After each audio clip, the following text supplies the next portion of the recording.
the sort of the machinery of government, the challenges of that, and but as has been confirmed, there's no deals in terms of titles or roles. It's just hard work, roll your sleeves up, get stuck in, and provide that experience, and that's what he's going to do. Stay with LBC for all the latest reaction. Iran's foreign minister says Tehran has no plan to hang people as the US claims hundreds of executions have been cancelled in the country. Donald Trump had threatened there would be serious consequences if anti-regime protesters were executed. White House Press Secretary Caroline Leavitt has been updating reporters. The president understands today that 800 executions that were scheduled and supposed to take place yesterday were halted. And so the president and his team are closely monitoring this situation, and all options remain on the table for the president. A number of European countries, including the UK and France, are planning to send troops to Greenland in a show of support for the island. Donald Trump is continuing to insist he wants to take the Danish-administered territory over on national security grounds. Kurt Volker, a former US ambassador to NATO, told Andrew Marr the president doesn't need ownership. We have a treaty with Denmark from 1951. We can do everything we need to do militarily. The reason we don't have a larger military presence there now is because of the decisions of prior U.S. administrations to pull out rather than anything that Denmark or Greenland has done. Ofsted is inspecting a school in Bristol over a decision to delay a visit from a local MP who is Jewish. It follows claims Bristol Brunel Academy may have been intimidated into cancelling Damien Egan's visit by pro-Palestinian activists. The school says it was postponed due to a protest taking place at the end of the day. And the UK economy returned to growth in November following a boost from Jaguar Land Rover. The car maker's factories restarted production following a cyber attack. GDP rose by 0.3% compared to a decline of 0.1% in October. In the city, the FTSE 100 closed up 54 points at 10,238. The pound buys $1.33 and €1.15. LBC weather: lingering rain in eastern England will clear tonight. Elsewhere we'll see a few scattered showers, lows of -4. A mixture of cloudy weather and bright spells across the UK tomorrow. There will be a few showers, particularly in the west. The best of the sunshine will be in the northeast of Scotland and southeast England, a high of 10 degrees. From Global's newsroom for LBC, I'm Amelia Cox. This is LBC from Global, leading Britain's conversation with Iain Dale.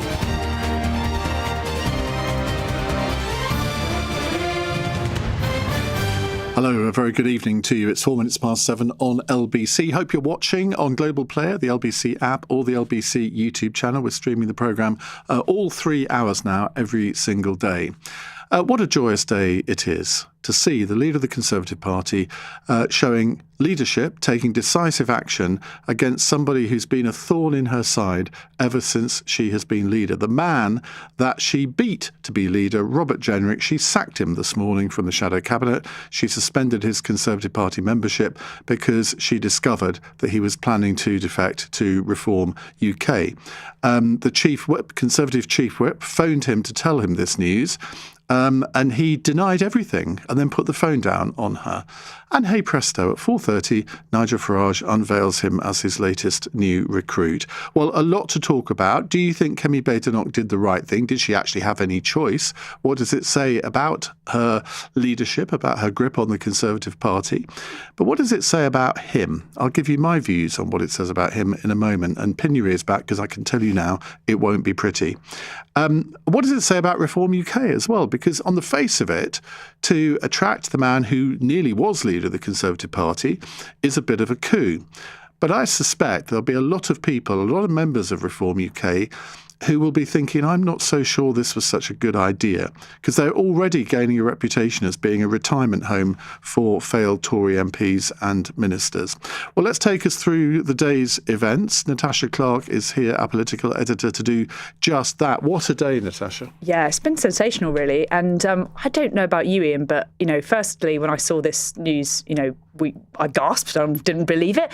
Jacob Rees-Mogg, the former Tory cabinet minister, said earlier today he thought this was AI. Well, that's what when I he first thought. When I saw it. first saw it on Twitter this morning, I just thought, oh my God, she's been hacked. Yeah, it was jaw-dropping, and then realised it was true. And all of us were in shock. Nobody had expected this. And I don't know about you, but even when I was watching that press conference that we saw from Robert Jenrick earlier today, when he didn't come out, when Nigel Farage introduced that was excruciating, wasn't it? Oh, is there a chance he's double bluffing him here? Could you imagine what would have happened if he'd actually come out and said, I'm sticking in the Conservative Party? Anyway, I thought, we had no idea what to expect. It was quite something. And really, what a drive-by assassination from Robert Jenrick of his now former party. Absolutely scathing about Kemi Badenoch, about Mel Stride, about Priti Patel, and absolutely but trashing... not himself, obviously.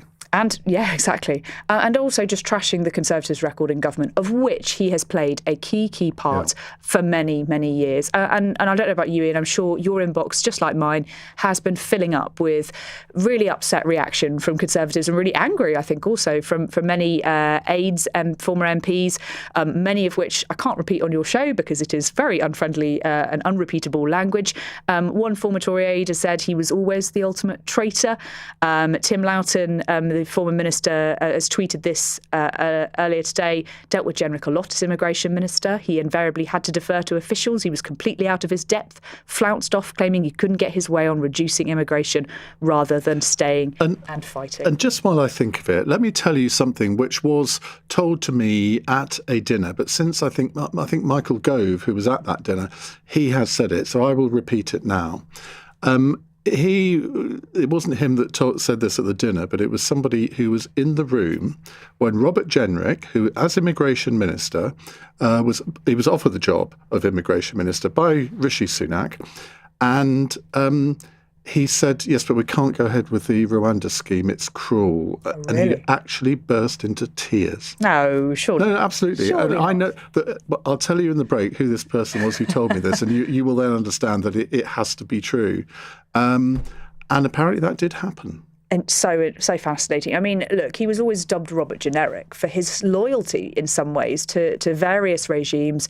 He obviously first started out as, a very Cameronite Tory, didn't he? And then had a bit of a journey. He went into the Home Office and, I do remember speaking to him both before and after the Home Office. And it was clear that he did feel that the Civil Service, the Home Office, were partly to sort of blame for the reason why he couldn't get a grip on migration. But shall we just take you to a little bit of what Robert Jenrick had to say earlier today? They kept us waiting, didn't they, all day?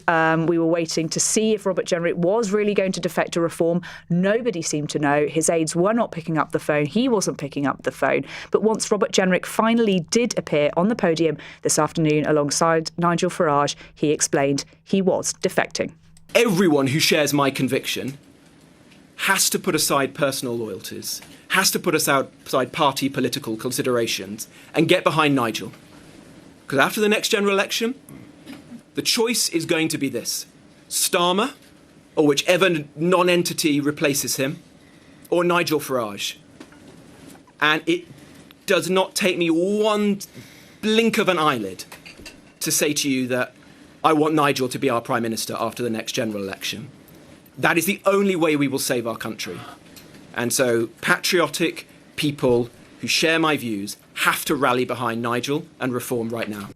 And he and his new party leader went on to take questions. LBC's deputy political editor Aggie Chambray asked Nigel Farage about having called Robert Jenrick a fraud just 5 months ago.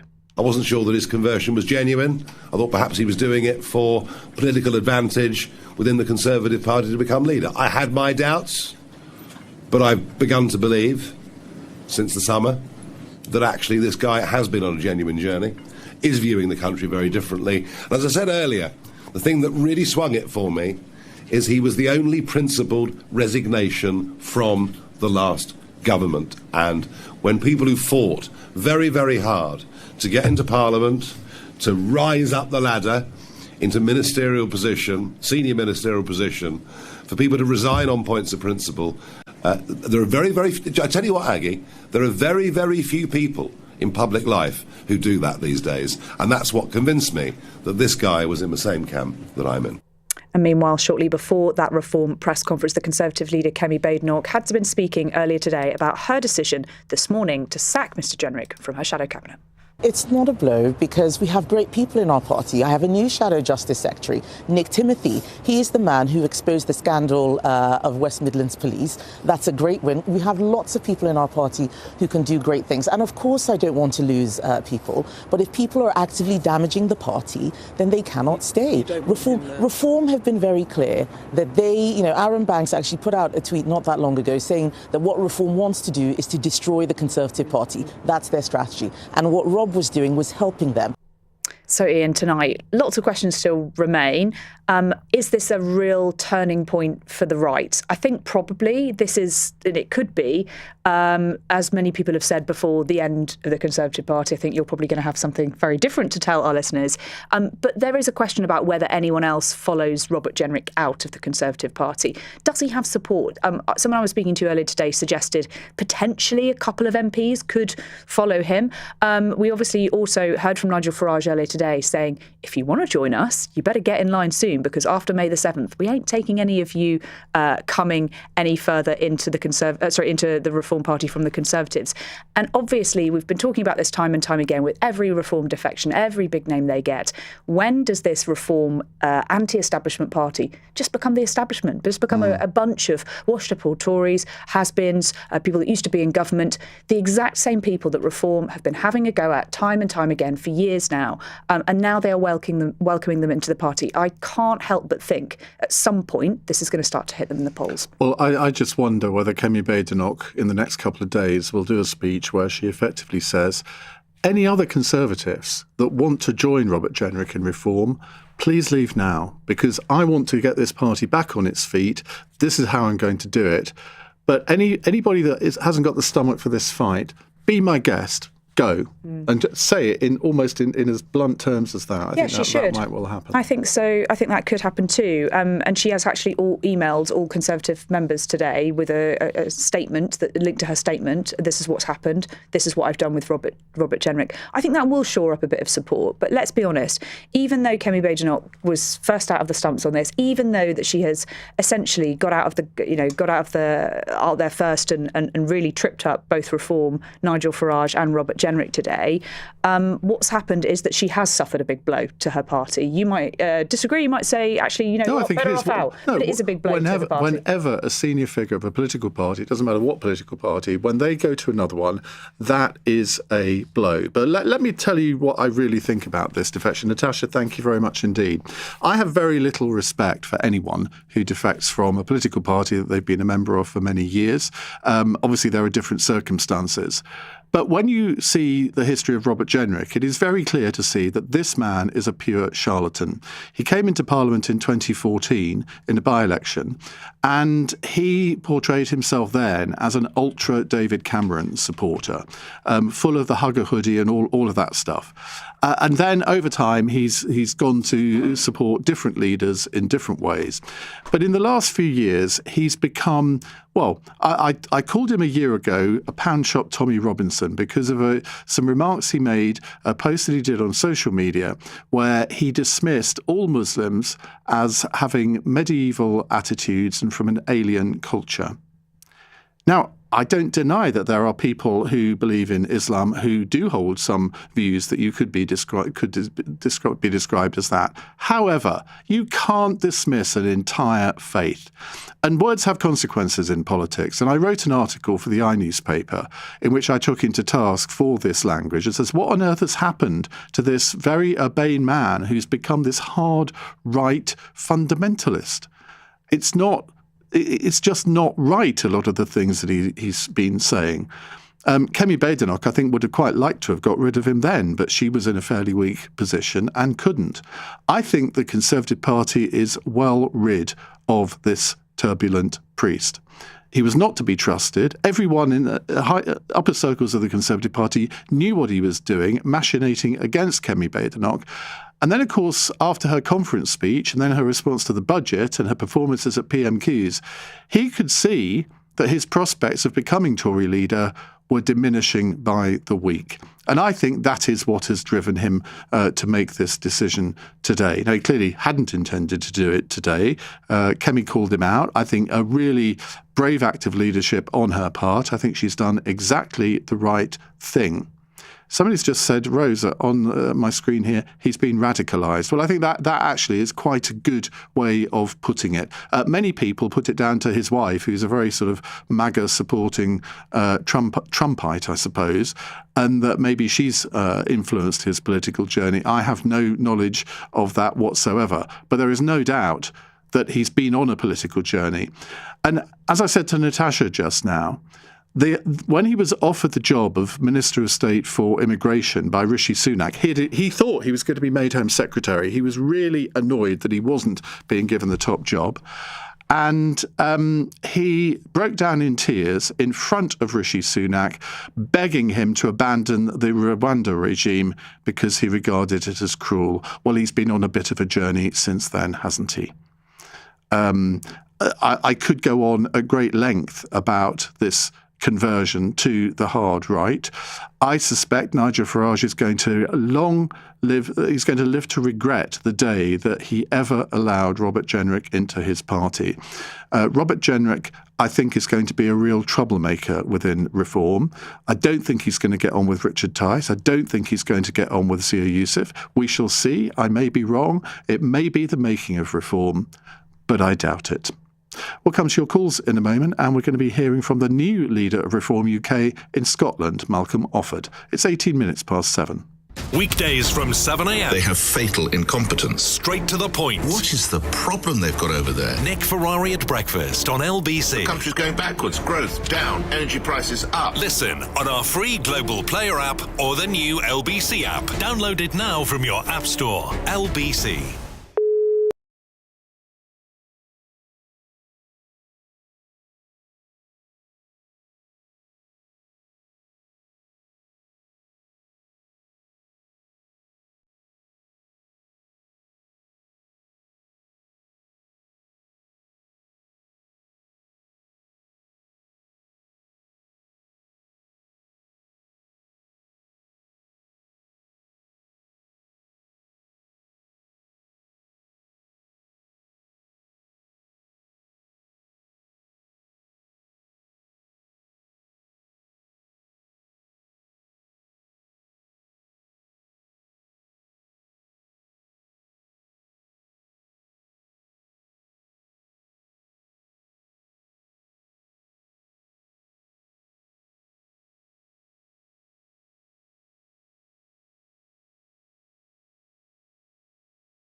Dale on LBC.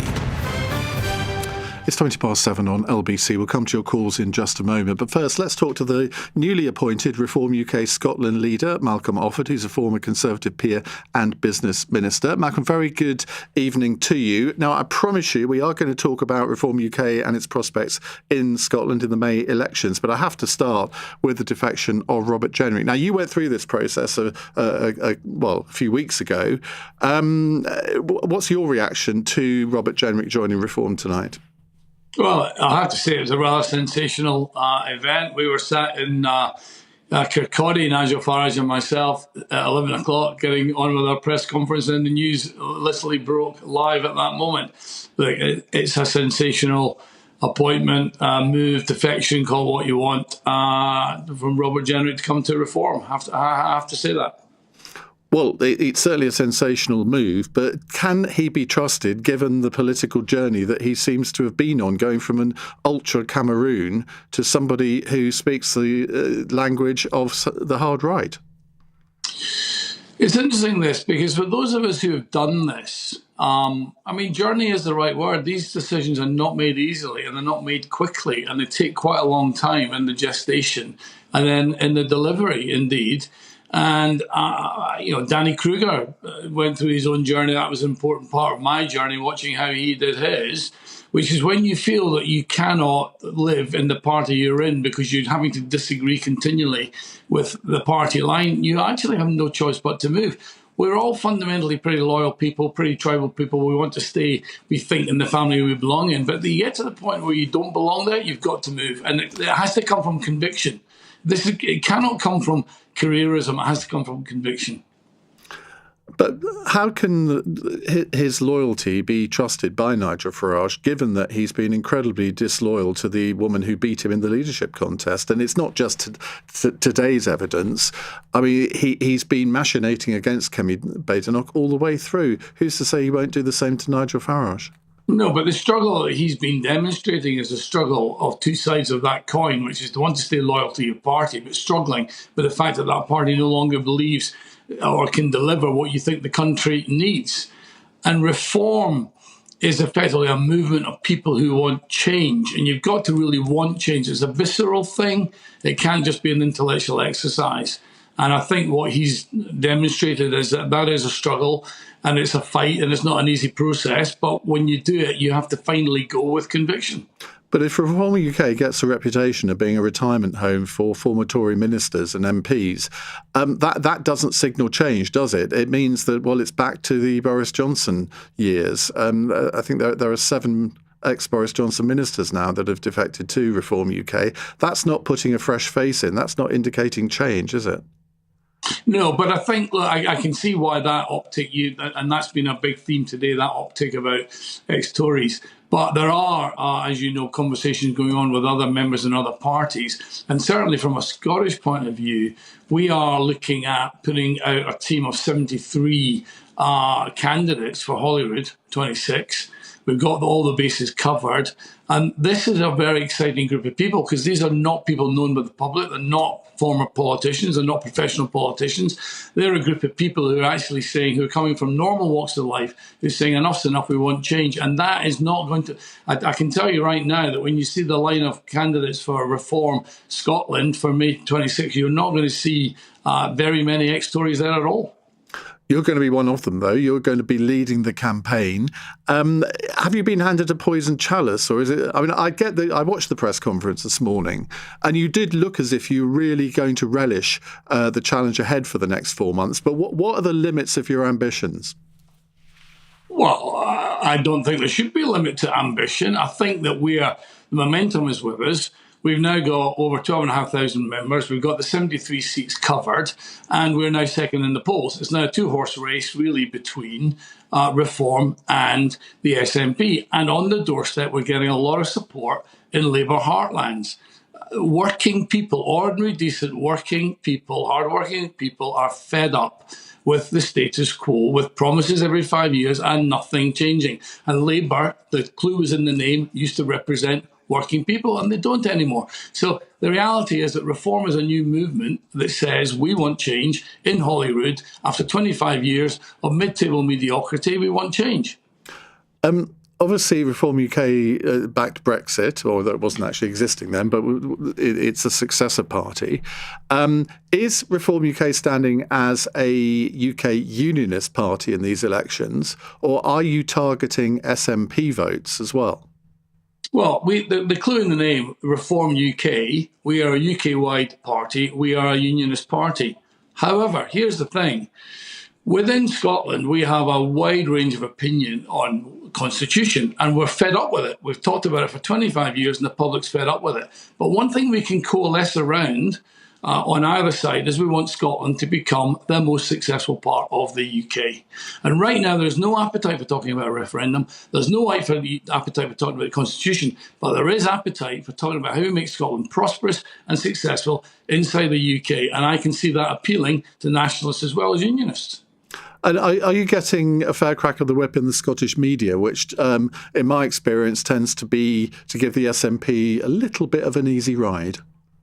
Look, I think that at the end of the day, you could say that there's a little bit of a cosy relationship going on at Holyrood. We've got the same people being re-elected. I mean, I think John Swinney is going in for something like his 6th Parliament. It's the same old people, Jackie Bailey, Murdo Fraser. It's the same old faces, same old, same old. And what is going on here is Reform are frankly an insurgent party who are saying we want to stir up that cosy consensus. So I'm getting a really lovely rough ride from the press. Well, I'm hoping that at some point over the next 2 or 3 months, we're going to organise an LBC leaders debate in Scotland, which I very much hope you'll accept an invitation to take part in. Of course, I'd be delighted to. Thank you very much indeed. That's Malcolm Offord, the new leader of Reform UK in Scotland. Right, let's get some reaction from you about this defection to Reform UK by Robert Jenrick. How do you think Kemi Badenoch has handled it? What do you think it means for both the Conservative Party and Reform UK? Let's go to Steve in Kingston. Hi, Steve. Hi, Ian. Thanks for taking my call. Ian, I clearly see a pattern here emerging. I actually, when Reform got together, I thought, great, breath of fresh air. We're going to see new, vibrant, fresh people coming to the front that have never actually dabbled in politics before, but are passionate about their country and about making a change.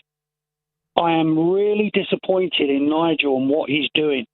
You are right. It looks like it's a retirement home for ex-politicians from parties, 2 major parties, that have failed this country. Why would anybody want to vote for Reform with people like that? What I was hoping to see, which I heard in your conversation with the gentleman, leader of the Reform Party in Scotland, was that there are new candidates that people haven't heard of before, but bring a breath of fresh air. I'm sick and tired of hearing politicians saying that, I'm a seasoned campaigner, I've been in politics all my life, I've sat in the Houses of Parliament. Yeah, and you've got into a rut. So now, push yourself aside, let fresh people come in. Do you know what? I would love to stand as a local MP. I really would. Because I'm passionate about my country, I'm passionate about the national health system, I'm passionate about the problems that we face now. But I am not one of these people that literally have been polluted, like Jenrick, have been polluted by the fame, the money, the power and everything that brings. Because if he's going to do it this time, he'll do it again. He's out for himself, and it's as simple as that. Well, I understand why you say that. Obviously, if you're starting a new political party and Reform is relatively new, you're always going to want to welcome defectors from other parties because it's a sign of momentum, and momentum is a big thing in campaigning in politics. So I don't blame Nigel Farage for welcoming people from other parties, but when it becomes one-way traffic, when they all seem to be from one party, and he's promised there'll be a Labour defection on Tuesday, but I'm going to reserve judgment on the level of whoever that person is. I don't think it's going to be either a sitting MP or, well, maybe a former MP, I suppose. But, I mean, one swallow does not make a summer, does it? Steve, really good call. Thank you very much indeed. Faraz says, yes, Kemi has undoubtedly upped her game for her party, but arguably not at the pace Reform are making. Today's defection was more force majeure than a voluntary exit. But the reality was Jenrick had left the Conservative Party once he'd lost the leadership, and arguably was just an annoyance to Kemi's rebuild. Today is a good win for Reform, but in the long run, he'll get a front bench role, Home Secretary perhaps, should they win or become of the official opposition. But can he behave for long enough? I suspect not. He isn't patient enough. For now, it's a win for Reform and a good week, if not a frenetic one. Next week's trailed Labour defection will add to their momentum, so Starmer will not be able to make hay of today's outcome by the time PMQs comes around. Well, again, it depends who that defection is. You're listening to LBC. I'm Iain Dale. It's 7:30. In a moment, we'll be hearing from the Liberal Democrat leader, Sir Ed Davey. But first, let's get the news headlines with Amelia Cox. Robert Jenrick has joined Reform UK. He was sacked from Kemi Badenoch's shadow cabinet earlier after she was shown evidence of his plans to defect. The now former Shadow Justice Secretary says both Labour and Conservatives are to blame for breaking Britain. He's ruled out calling a by-election in his Newark constituency. And the White House says hundreds of executions were cancelled in Iran yesterday as officials in Tehran say there were no plans to hang people. Donald Trump had warned of serious consequences if anti-regime protesters were executed. LBC weather: lingering rain in eastern England will clear tonight. Elsewhere we'll see a few scattered showers, lows of -4 degrees. This is LBC. If you bought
Britain's conversation. Iain Dale. Alexa, send a comment to LBC. 7:33. We'll come back to more of your calls on the defection of Robert Jenrick to Reform UK in just a moment. First, let me tell you who's on Cross Question at 8. We have Lord Simon Hart, the Conservative peer who was Chief Whip in Rishi Sunak's government and presumably was in the room when Robert Jenrick resigned. Munira Wilson is Liberal Democrat Education spokesperson and MP for Twickenham. Steve Bryan, former Conservative Health Minister, now co-hosts the health-focused podcast Prevention is the New Cure, and the political commentator Jonathan Liss. But first, let's have a chat to the Liberal Democrat leader, Ed Davey. He's also, of course, MP for Kingston and Surbiton. Ed, very good evening. Thank you for joining us. I mean, a big day in politics today. I think we can all agree that. What's your reaction to Kemi Badenoch sacking Robert Jenrick and his subsequent defection to Reform? Well, good evening, Ian. Great to be on your programme. I mean, I have to say, I was catching up on the news during the day because I've got my confession here. My wife bought me a trip to the exhibition at the British Library called Secret Maps. And it's only on for a few more days, so if you've missed it, I really recommend it. It's really great fun. So I've been catching up on the news, and yeah, it's a big day. It's a massive day in politics. I think Kemi will have thought at the end of PMQs that she had quite a good week, and she's got Robert Jenrick pulling the rug from under her. So. Although she seems to have handled it with a bit of a skill today, it's really not great news for her. And I think Jenrick, he's one of these guys, isn't he, who changes with the wind. He was a Cameron Conservative. He was a Remainer when that was in his interests. He thought that was where he would get to the top, and now he clearly thinks that's not the case. He doesn't think the Conservatives can win, and he's jumped ship. And it sends a bit of a message to people, doesn't it? Well, it may do, I suppose. But do you think that Nigel Farage may live to regret this particular defection? Because our last caller, and I said this as well at the beginning of the programme, it does seem that Reform UK is becoming almost a retirement home for Conservative ministers and MPs. And if they're going to get an electoral coalition together and get voters from, dare I say it, Labour and the Liberal Democrats to support them, I mean, I wouldn't have thought that was where they want to position themselves. Well, it's interesting you say that because I didn't hear your previous caller, but increasingly that story is playing. I mean, so many of Reform's top echelons, if you like, are former Tories, people who cause the problems that Nigel Farage is railing against. And I think it sort of undermines his case. I think actually there are probably members of Reform who are pretty upset about it. People who thought, well, Robert Jenrick, Nadeem Zahawi, these are the people who I left the Tory party for to go Reform. I don't want them following me. So I think you're right. I think it does create a bit of problem for him. But, I'm not going to shed a tear for that, because I think Nigel Farage is a serious danger to our country. I think the policies he's pursuing, he wants Britain to be more like Trump's America, doesn't he? And I don't think British people want that, really, when they actually look at the sort of things that Nigel Farage is putting forward. And I think I really welcome the extra scrutiny he's had in the last few months, to be honest. And I think that's part of the reason why, they're not doing as well as they were. I was thinking earlier when I heard that you could come on the programme, well, what effect does this have on the Liberal Democrats? And the only effect I could possibly think of was that in Tory-facing seats, and most of your seats have the Conservatives in second place, if Kemi Badenoch can give the impression to maybe people who decided to go from Conservative to Liberal Democrat in the last election, if she can give the impression, well, we're not this sort of far-right party that you maybe thought we were becoming. I've got rid of Robert Jenrick and I've given the smack of firm leadership here. We are a centre-right party. I mean, that could, at the margins, affect how many votes you get at the next election in those seats. I don't think that's how voters will view what's going on at the moment on the right of British politics. There seems to be this fight within the Conservatives, fight within Reform, fight between Reform and Conservatives, and people don't really vote for that sort of stuff. And I think it's given us more space to make our case. And this week, Prime Minister's questioned, I talked about the problems in A&E departments across the country, the chaos of corridor care. Then we saw the RCN report today confirming, and BBC work suggesting that we were right to raise this issue, and it is a massive issue for people. As you know, I also raised the issue of South East Water again, and the appalling management failures there that are hitting people across Kent and Sussex. And I think those are the issues that people really care about, and they're just seeing on the right wing of British politics, they're just having fights. So it's actually leaving us space, and where I think it will help us, Iain, is it gives us a space to show that we're actually in tune with the concerns of British people, and we're coming up with ideas about how to solve them. I've been hearing a few whispers within the Liberal Democrats that you're not being sort of active enough, that you're not sort of socking it to them, and the Liberal Democrat poll rating ought to be higher. How can you reassure malcontents in your own party? And I'm not pretending there are that many of them, but there are whispers, and I'm sure you've heard them. How can you reassure people that you're really going to be able to take the fight to not just the Tories and Reform, but Labour as well? Well, first of all, the last election, my first as leader, we got our best result for 100 years. And if you look at council by-election since last May, we've won more than any other party. So there's lots of evidence. But, let me address your point. I've been in the party a long time, and you'll have observed and talked to Liberal Democrat MPs over the years. There's always been noises off whoever the leader's been. This is the 7th parliamentary party I've been in. And I actually think it's the most united I've ever seen. And we've got a real case to make. We've got our record 72 MPs. They're a really talented group of people. We're building up our base in council elections. And my view at this stage in the Parliament, the polls don't really matter. Local elections results are the only real test of what voters are thinking. Polls at this stage is just sort of all over the place. Our job now is, ahead of May local elections, the Holyrood election in Scotland, the Senedd election in Wales, to prosecute our case at those actual elections, and then build our strength in more and more seats. And coming off a base of 72, I think the chances of us surprising people in the next general election is incredible. I think are increasing, and particularly, let me be frank with you, Iain, with the right-wing split in the way it is, with today just confirming that split on the right. Well, and I think one of the major consequences of today, and I haven't heard anyone else say this, is that the chances of a Reform Conservative pact at the next election are now more negligible than they've ever been, which can only be to the benefit of your party, I would have thought. Just before we finish, can I ask you, you've created, I was going to say a bit of a niche for yourself, I'm not sure that's the right word, about being the leading critic of Donald Trump in this country. What are you making of the latest developments in Greenland? Well, deeply alarming. I've always been a real strong believer in NATO. I think it's the most important thing for defending the British people in our country and our allies. And if he were to have a military attack on Greenland and carry forward what he's been saying and the way he dismissed the Greenlanders and the Danish yesterday, I think was appalling, that could be the end of NATO. And that would be, I'd be really sorry for that. I think it'd be really worrying. I think it'd be really dangerous. So we've got to find a way to get him to realise that the stakes are very, very high. The US would lose out of that, right? Very badly, in my view.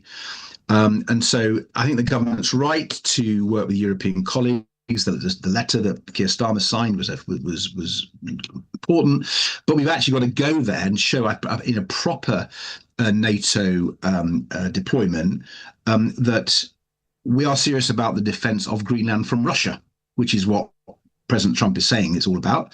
Let us show him. The moment I think the government only wants to send one British soldier over. That's frankly pathetic. They should be joining with our NATO allies. I would argue that this is a case for the European NATO in Northern Europe, which Britain created and has led. It's not regularly talked about, but it's called the Joint Expeditionary Force, the JEF, with 10 Northern European nations, often countries who are used to fighting in Arctic-type conditions. I think they should be the core to the deployment in Greenland, and I think we should invite the Canadians to join that.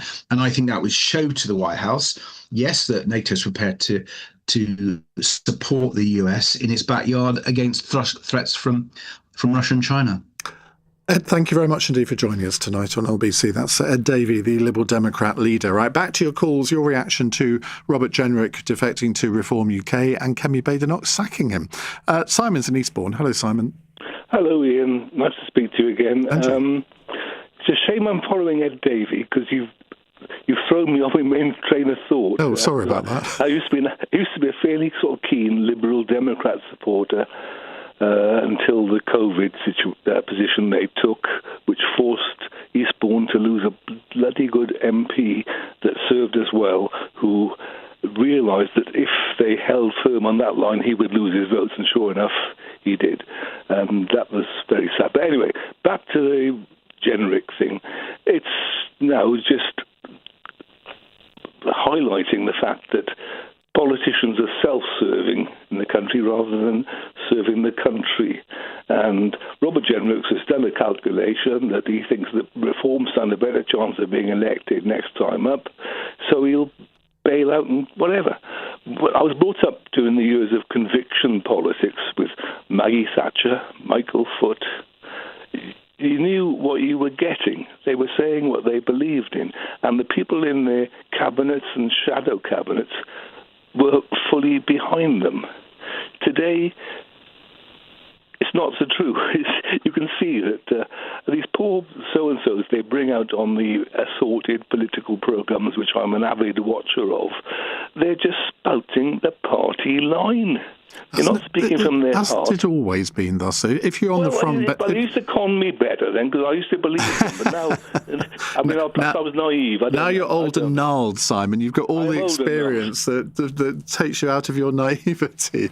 Yeah, I agree with you up to a point, and believe me, when I have to interview them and they just trot out the party line, you can probably hear in my voice how frustrated I become. But you know which way they would. Yeah, but if you are on the front bench for whichever party, if you don't stick to, or at least broadly stick to the party line, you can't stay on the front bench. I mean, that is just that was the same in Margaret Thatcher's day, same in Harold Macmillan's day. Make it better then. They're just not good enough actors then, because you just literally see their lips moving, you hear them reciting the words, and you don't believe a word they bloody say. So I'm swearing again. Sorry. It makes me mad.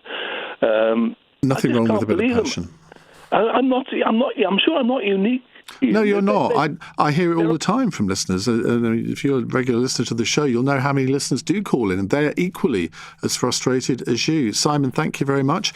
Another Simon here says, Jenrick is a snake. He saw his path to the top just blocked off as Kemi stepped up her game. Did he rally and support? No, he jumped ship. By the way, if you want to read an article I've written today, it's on the LBC app and the LBC website, and I actually draw that analogy. The best way to kill a snake is to chop its head off.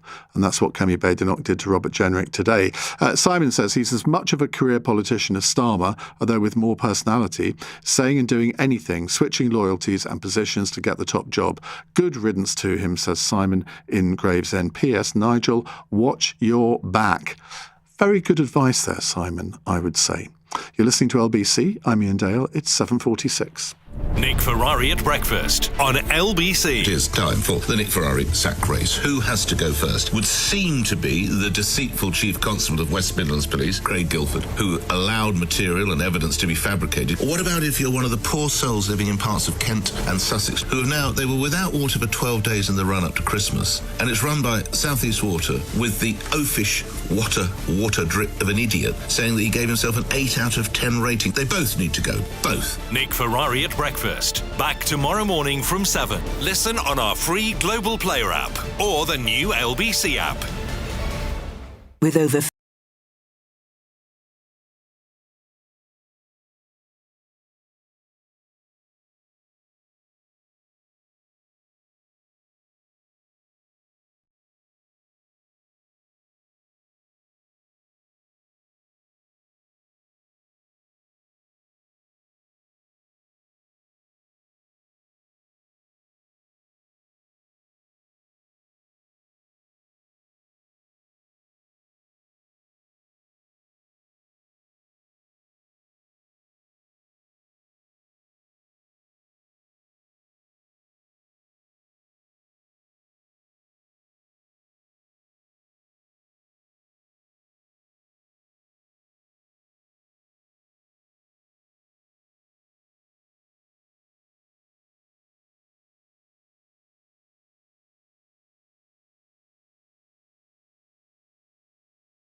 Dale. Text 84850. This is LBC. 7:49 on LBC. We're getting your reaction to the sacking of Robert Jenrick by Kemi Badenoch and his subsequent defection. Steve's in Guildford. Hello, Steve. Yeah, good evening. Yeah, I agree with you. He won't be a good fit for reform. But also, I've got, in the spirit of fairness, I think you should have sort of aired our Prime Minister's CV when it comes to climbing the greasy pole of success. You know, Blairite, Corbynista, now to what he is today. No one ever knows. You know, politics at the moment, it's not about values, which is long gone since the politicians of my youth. Now it's all about public opinion, and parties just move to what the nearest opinion polls say, which is it's modern politics in this country. Which it's to me, I look at the front benches, the shadow front bench. I look at the MPs, and I cringe. There's nobody with any real values, you know, staunch believers of what they believe in. You know, they sway at the slightest shift of wind, and that's just politics. Because don't forget, the last election, it was the lowest turnout, I believe, for many, many, many elections. So there's millions and millions of people that didn't vote last time that I believe will vote this time in the general election. And I think that's what these parties are aiming at, not their core values, but the people that they will sway with public opinion. And it's just a sad, sad indictment of British politics at the moment, and has been for, well, to be honest with you, it's been since Blair left. You know, we had Thatcher, then we had Blair, and then since Blair, you know, the Liberals sold their soul over student fees, and it's been a slow decline since. Well, no one stands for what anybody stands for. It changes from week to week, and it's very hard to keep up, to be honest with you. OK, thank you very much, Steve. Stonesy on the text says, I didn't think anyone could match the brass neck of Nadhim Zahawi earlier this week. Today, that worm Jenrick blows him out of the water. The audacity to blame the current government for all of our problems and wash their hands of blame is simply astounding. Well, to be fair to Robert Jenrick, he didn't quite do that, because he said the governments of which he was a member had failed, but he didn't seem to think that he should bear any responsibility for that. It was all other people's fault. Callum's in Newcastle. Hello, Callum. Hey, Ian, I hope you're doing well. You all right? Fine, thank you. What would you like to tell us? Nigel Farage needs to stop bringing Tories in. Like, I'm a massive reform supporter, but he needs to stop. I'm happy to maybe accept another one or two more, but if he carries on bringing these in, I'm telling you now, I'm not voting for him. I'm not. I like some of his policies. I don't like all of them, but I like most of them, etc., etc. But he needs to stop bringing them in. He's making reform 2.0.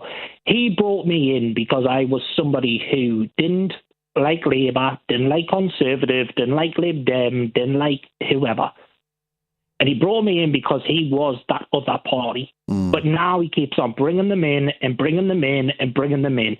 Yes, Nadhim, fantastic when it came to the vaccines, but rubbish at everything else. Robert Jenrick, great at talking, but absolutely no loyalty whatsoever. Right, let me play devil's advocate, because I'm thinking to myself, okay, well, what's the argument against what you're saying there? And I think it is this.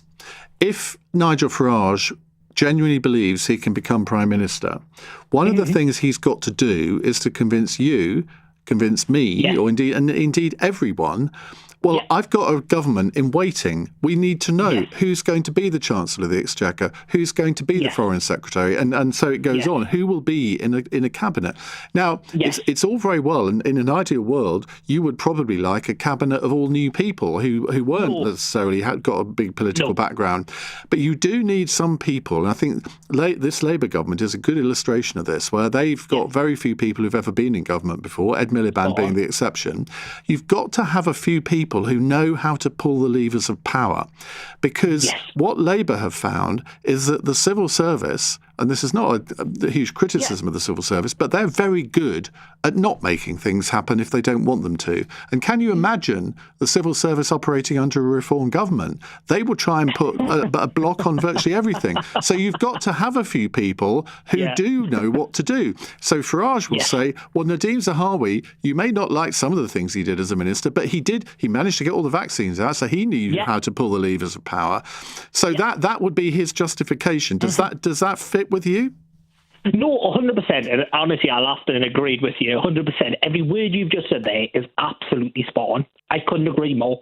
The problem is he needs to stop doing it every single week. Yeah. Would you agree with me, Ian? Would it make more logical sense that he gets a group of 20 of them and then he goes, let's have one big massive Monday morning politics. Hiya, guys. Let's talk about it. Here's Tim, Charles, Julie, whoever. Do you know what I mean? He brings all of these in one big lump sum and he goes, these are who are taken. Thank you very much. See you later. Goodbye. Well, I think he has said that they won't accept any more Tory defections after the May the 7th elections. I'm not quite sure whether that's a good idea or not, frankly. But he does need to get some more Labour people on board, because he said, was it late last year? He said, I've given up trying to persuade Conservatives to vote for us. We've got all the Tories we're going to get. We now need to go after Labour voters.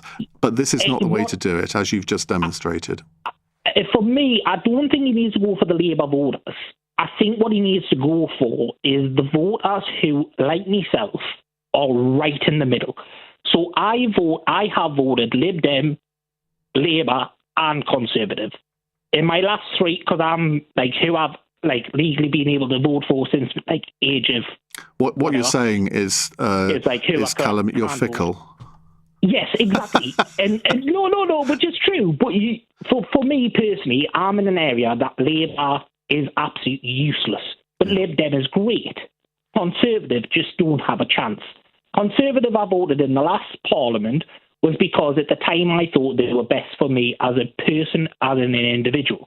But mostly I normally vote for who's best for my local government, not as in who's best for the overall government. Now, I think maybe people may consider that's probably true, not 100% true, but that's why Lib Dems normally do extremely well, because in local government they're normally amazing. But does most people have confidence in them if they went, let me become Prime Minister, second in charge, whoever? And you don't. And this is the way why I think reform need to calm down with the ex-Conservative vote, is because what's going to happen, in my opinion, in the next year or two, is Labour, Green and Lib Dem are all going to sit together and go, in Gateshead, Newcastle, London, wherever, and I'm not going to sit there.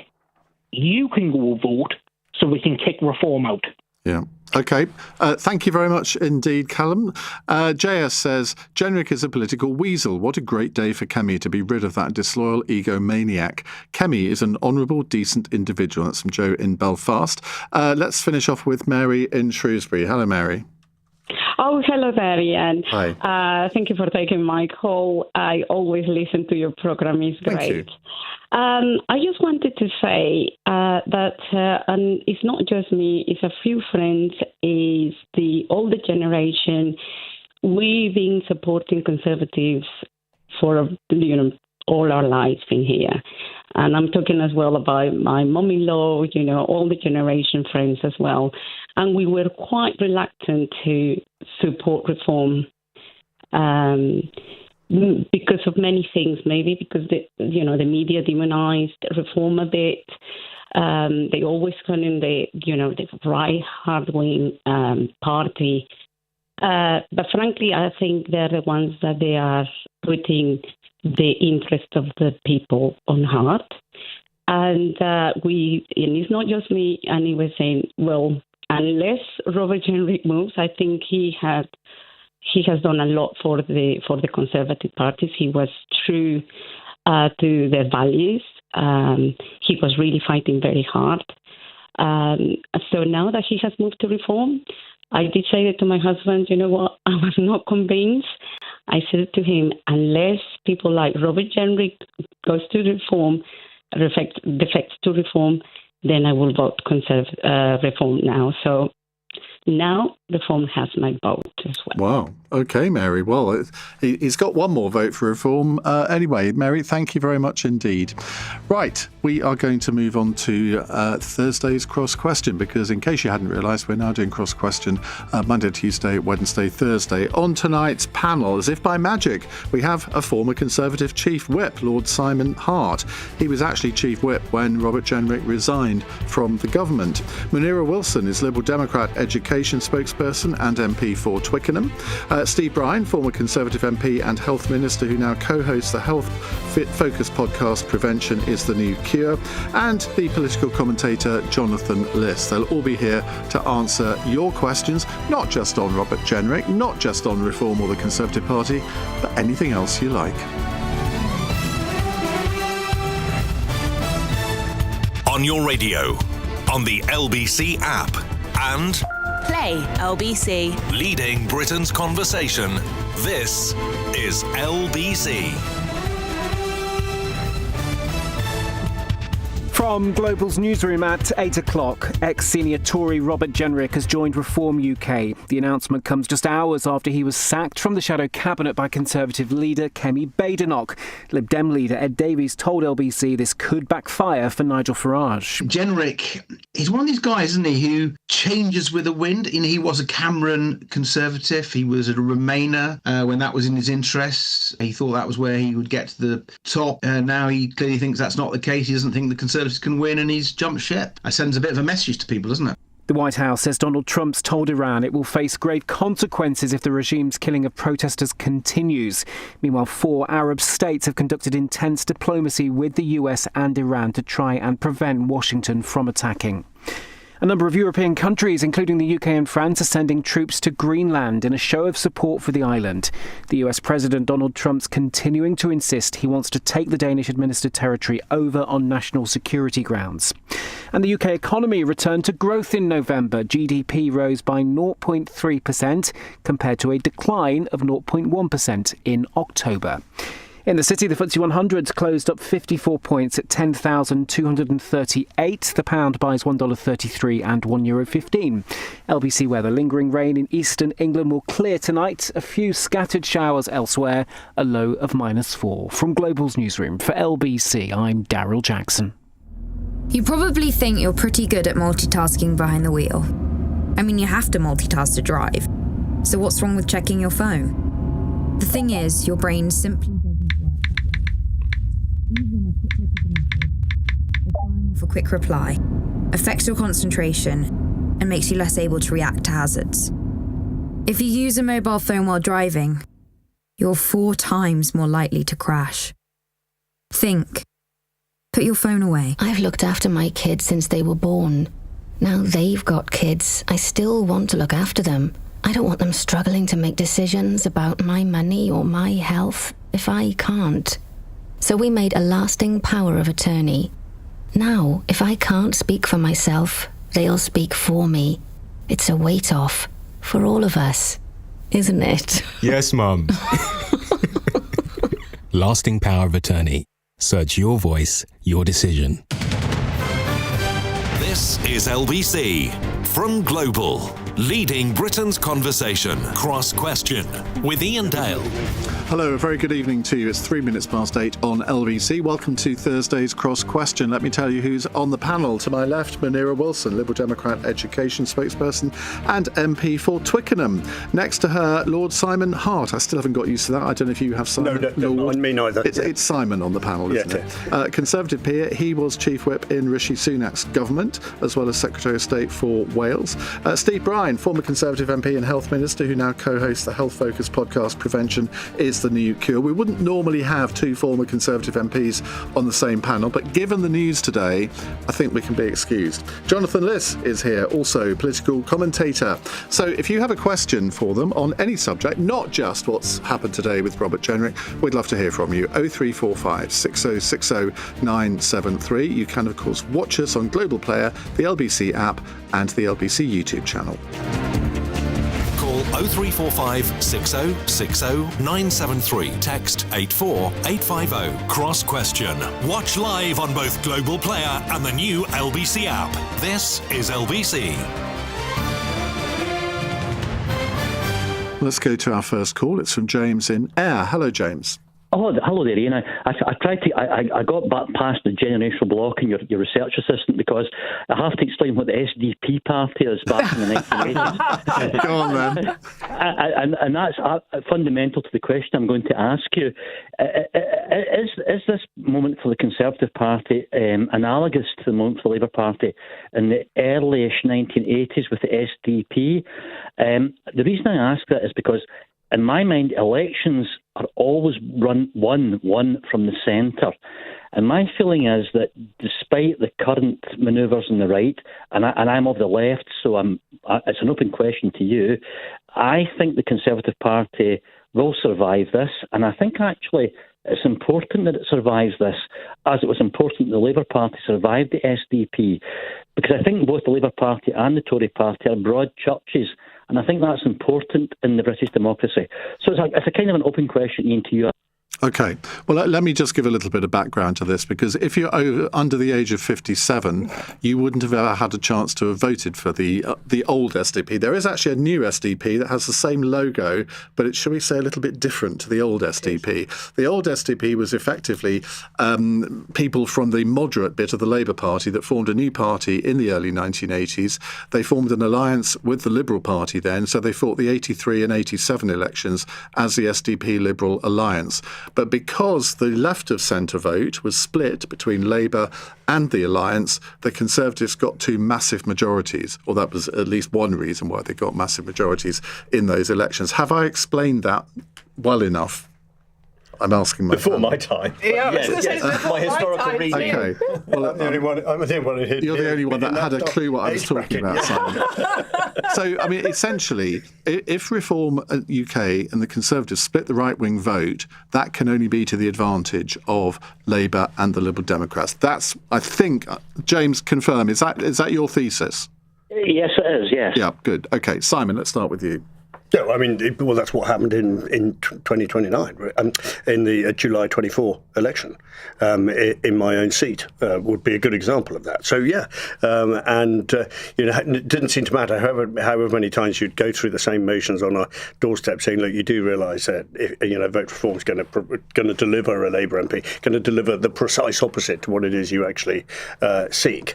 It works sometimes, it doesn't. When people are frustrated and angry and you're generally hacked off, it's a sort of, look, I don't really care. It probably is crazy, but I'm going to do it anyway. I'm not sure necessarily do it again, though. And also, the weird thing, given it a day about defections, is that one of the apparent attractions of reform was the fact that it offered something which was a bit different and a bit new. And yet over the last few weeks, all we've seen it do is populate itself with stuff which is old and tired and in some cases quite questionable, and it doesn't not exactly. Which cases would those be? Exactly, it's not exactly exuding. It's not exactly exuding the impression of being something fresh and interesting and new anymore. And all the people that, when I was chief whip, I thought might leave, and in some cases hoped would leave, have all ended up in Camp Nigel, and I find that extraordinary. When you say in some cases questionable, who do you mean? I think if you look at, go through the list of, I think however many it is, 20 odd people have gone through, there are a number of them. I think Ben Bradley was a case in point, who had quite a lot to cough up quite a lot of money for defaming Jeremy Corbyn. And there are other examples of people, and the obvious one, our dear friend Nadeem Zahawi and his forgetfulness with HMRC. And Robert Jenrick, would he fall under that category of being questionable? I think Jenrick's interesting, and I read your Substack today, because Jenrick intrigues me, because when I first knew him, he was a sort of slightly dull East Midlands bank manager type person, and I thought it's extraordinary that he's turned into this sort of foaming, angry right-winger. And I don't understand that, but I do. Have you met his wife? But I remember. You can explain that. I do remember the time that he resigned from Rishi Sunak's government. He was given the role, probably one of the most important roles of government, about sorting out the immigration problem, which didn't happen for whatever reason under his watch. And I remember the agonising will he, won't he resignation, the sort of leverage he was trying to exert over the government at the time. I put it this way, I didn't vote for Robert Jenrick, and I think I got good reason not to have voted for him, and I think today proves that I was right. Munira. Well, you have that look on your face as if I'm actually quite enjoying this. I'm happy to say nothing. It's quite interesting listening to all of this. So I'm quite sad that I'm missing this evening's episode of The Traitors, but I felt like I got an early episode earlier today. I mean, it's just quite extraordinary. And I think to Simon's point that you've got all of these Tories defecting, I mean, for me, it just proves that the Tories and Reform currently are two sides of the same coin. Do I think it'll be the SDP moment? Who knows? I mean, British politics is in such flux at the moment. I've no idea, but it does seem to be becoming a bit of a graveyard party for former disgraced Conservatives. And I just thought it was interesting. I only saw bits of the press conference this afternoon. I saw the bit where he almost didn't turn up. But I know that he was trashing, essentially, his own record in government. It's quite extraordinary. The lack of self-knowledge was astonishing. Given the number of different roles he held in government, and there he was just saying how awful it was, which is something that we in the Liberal Democrats have been saying for some years and will continue to say, and why the British public have lost all confidence in the Tories. Jonathan Liss. I think it's an interesting analogy when you compare it to the SDP, because that was about the creation of a moderate party, which eventually forced a party that was more extreme, i.e. the Labour Party at that time, into a more moderate position. But this is the opposite. This is an extreme party, which is forcing, I hesitate to say centrist, because the Tories have not been centrist for a long time, but a centre-right party is dragging that party to the fringes of politics, to the extent that, much as Marinera says, is now not a cigarette paper, as far as I can see, in any concrete policy terms between the Conservatives and Reform, which rather raised the question about why you need to have both of these parties sort of fighting over the same ground. The Conservatives offer nothing now to centrist, small C Conservatives in the home counties, the former stockbroker belt, if you like, of Surrey, the people who would reliably turn out to vote for David Cameron, those people who want an internationalist Britain, who voted Remain, who want to see Britain play its part in institutions, global institutions. They're voting Liberal Democrat now, Jonathan. Well, they are, but that's a really good point, because the Conservatives are sort of facing a similar problem to Labour, in a sense, is that the base doesn't really have anywhere to go, because the Labour is obviously, voters are peeling off from the left and the right, and you have to wonder what's going to happen to the Tories. But one thing I would say in the Tories' favour is that if you are shedding people like Robert Jenrick, who only care about their own ambition and their own prospects, Robert Jenrick doesn't have a single principle as far as I can ascertain, and some of the things that he has done in the last couple of years have been so shameful, including when he was a minister. I mean, we talk a lot about his comments since he left office, but the closure, the painting over of the Mickey Mouse mural in the asylum centre for unaccompanied minors, which is just naked cruelty. We don't talk about that enough, about how so much of the last government, I'm afraid... I've forgotten about that. Yeah, I would have included that in my rant in the last time. With respect to the former Tories here, I think that was such a shameful, iconic moment in the last government, where the Conservatives just showed how cruel they were, and Robert Jenrick was at the heart of that. So when you are sort of... And I suppose the political point of this is that Farage may have overplayed his hand for the first time, I think, because here was a man who was not only associated with Tory failure, but was actually partly responsible for it. And so many of the poll numbers that Reform has at the moment are coming from non-voters who are galvanised to vote for change. And if they just see that the same old faces... Well, we just had one of them on the line, Callum in Newcastle, exactly. So making why would they turn out for more? But do you not think there is an opportunity here for Kemi Badenoch, where she's taken decisive action today? I don't think she's really had any alternative but to do that, but it was decisive. If she said, and Steve and Simon would be interested to hear your views on this, if she made a speech tomorrow or over the weekend saying, OK, Robert Jenrick's gone, anyone else that would like to leave, please do it now. And then we can really start the rebuilding to kind process. Of mirror the deadline that Farage put on today in the Jenrick conference. I mean, I was just watching Manera's smiling when she was answering your first question. When your opponents are making mistakes, for heaven's sake, don't interrupt them. And, I just sort of look at Labour MP, Liberal MPs' faces today, and, they're thoroughly enjoying this. What I would say, though, Ian, every general election essentially comes down to two arguments, right? It's either more of the same or time for a change.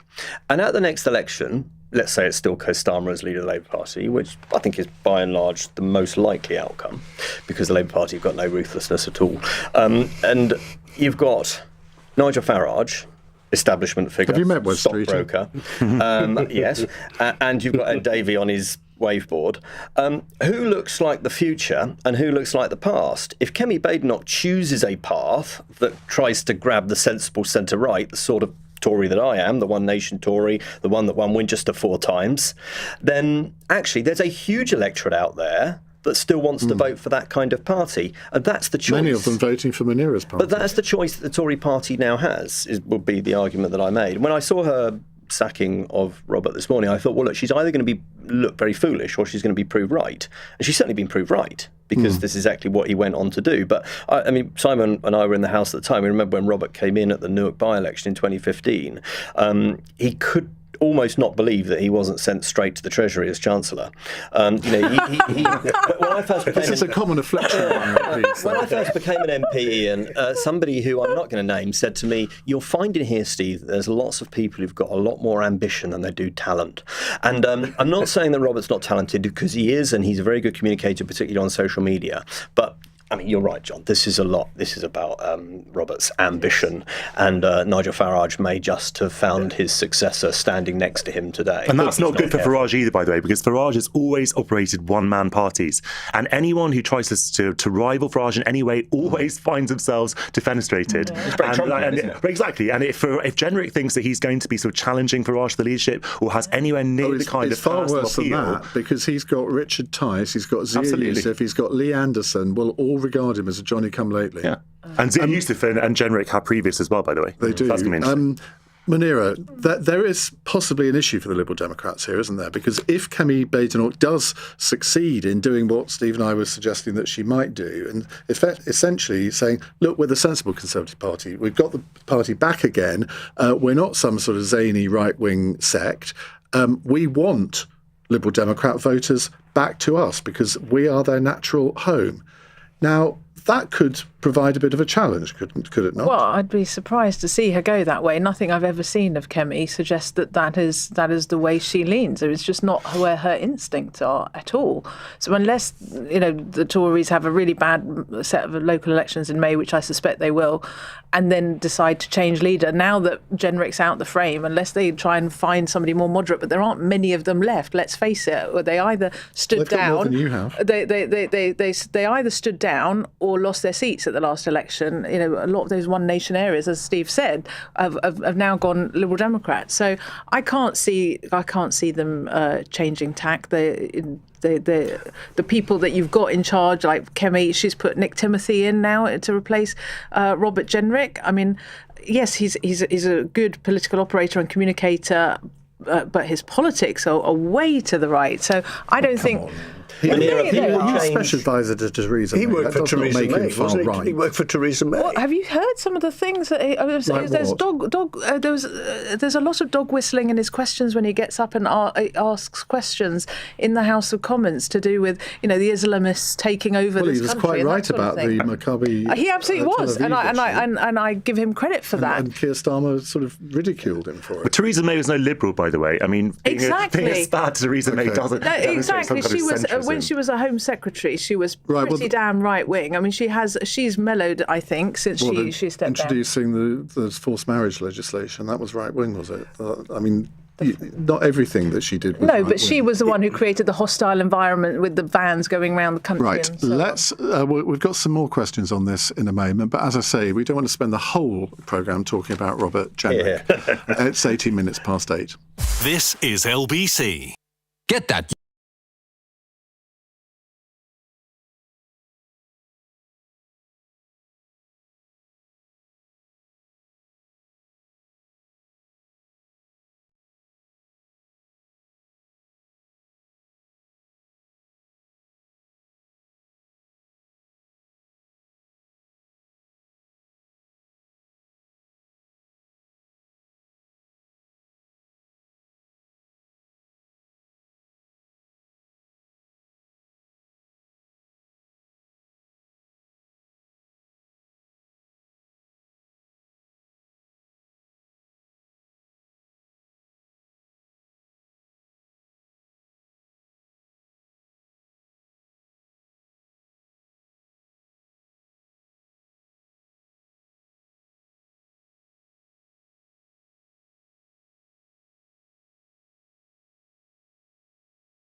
Cross Question with Iain Dale. Watch live on both Global Player and the new LBC app. It's 19 minutes past 8 on LBC. Simon Hart is here, Conservative peer, former Chief Whip in Rishi Sunak's government. Banira Wilson, Liberal Democrat MP for Twickenham and their education spokesperson.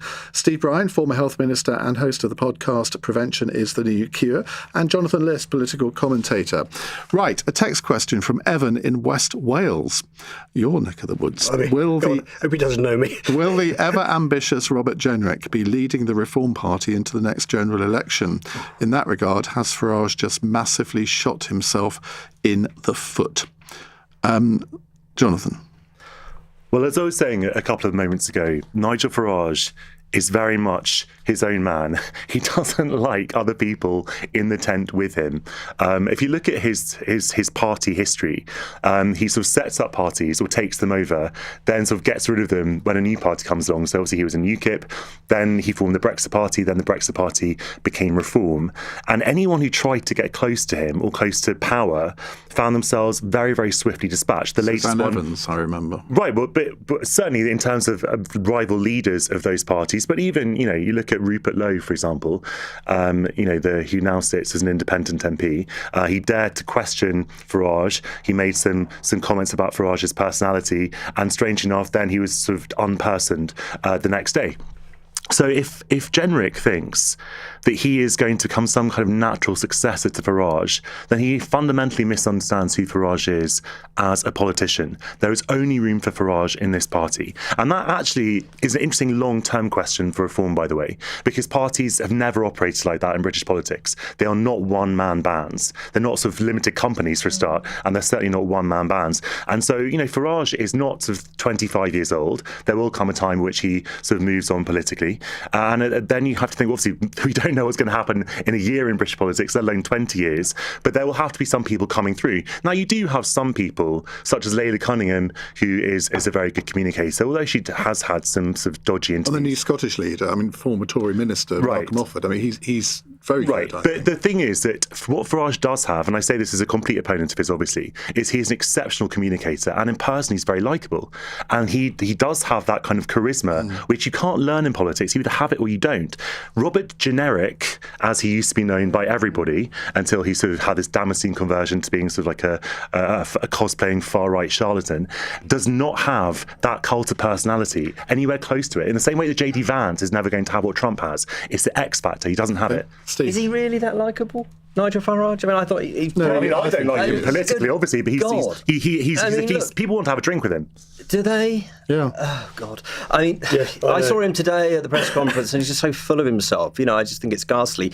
But, I put out a message on my school friend's WhatsApp earlier, and I said, just tell me, I'm going on LBC later, tell me your thoughts on Jenrick. And one of them replied, if you lot carry on like this, even I might vote Tory again. So, maybe the stables the Aegean stable is being cleared out. And, there is that place, I think, on the centre-right. But look, the bottom line is, Ian, is that Jenrick has decided, as we said, very ambitious person, wants to be Prime Minister.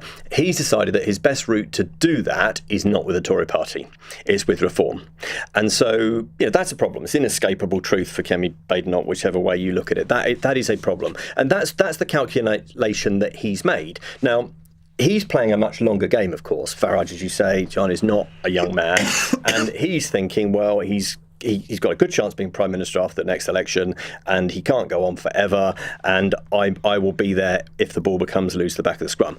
For what it's worth, I don't think that he will be Prime Minister. I think that Labour will do badly at the next election, not as badly as people think, but they'll either just scrape him with a small workable majority, or they'll be the largest party.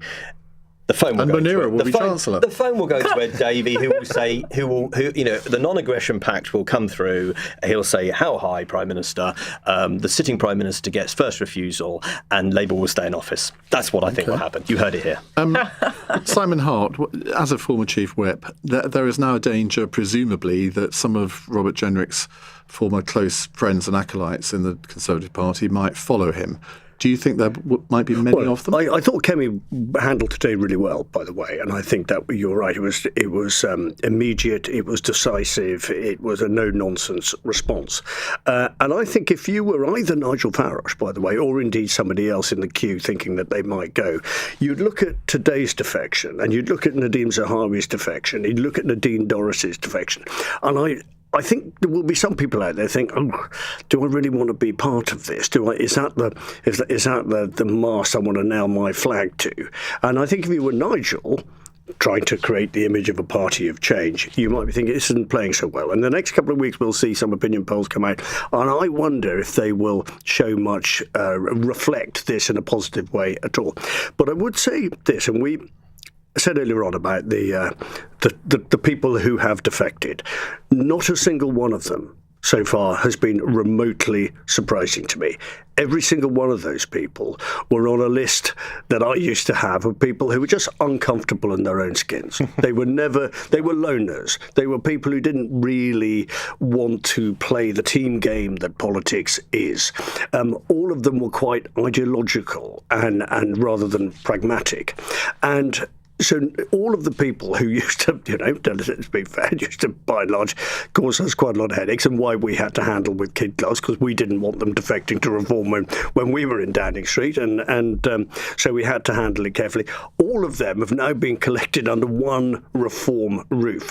I think it will be a complete miracle if that collection of egos and eccentrics doesn't at some stage, the mix of chemicals doesn't just go bang at some stage in the next couple of years. And Jonathan's right. I mean, Nigel Farage will not want people, jostling their way to the front of the press conference. Right. And I think it's worth pointing out as well that Dorries and Zahawi were obviously wanting peerages and they weren't going to get them on the Tories, and then they jumped ship to reform. Right, well, let's add another question in before I come to you, Munira. It's from Nikki in Kent. Jenrick will be great for the Reform Party. After all, he ordered cartoon murals to be painted over in a kids' asylum centre to make refugee children feel less at home. What do the panel think he will bring to his new party? Well, exactly what they want. Exactly. More of the same. Yeah. I mean, that is exactly playing to the reform base, isn't it? That question, and I'd forgotten about the murals as well.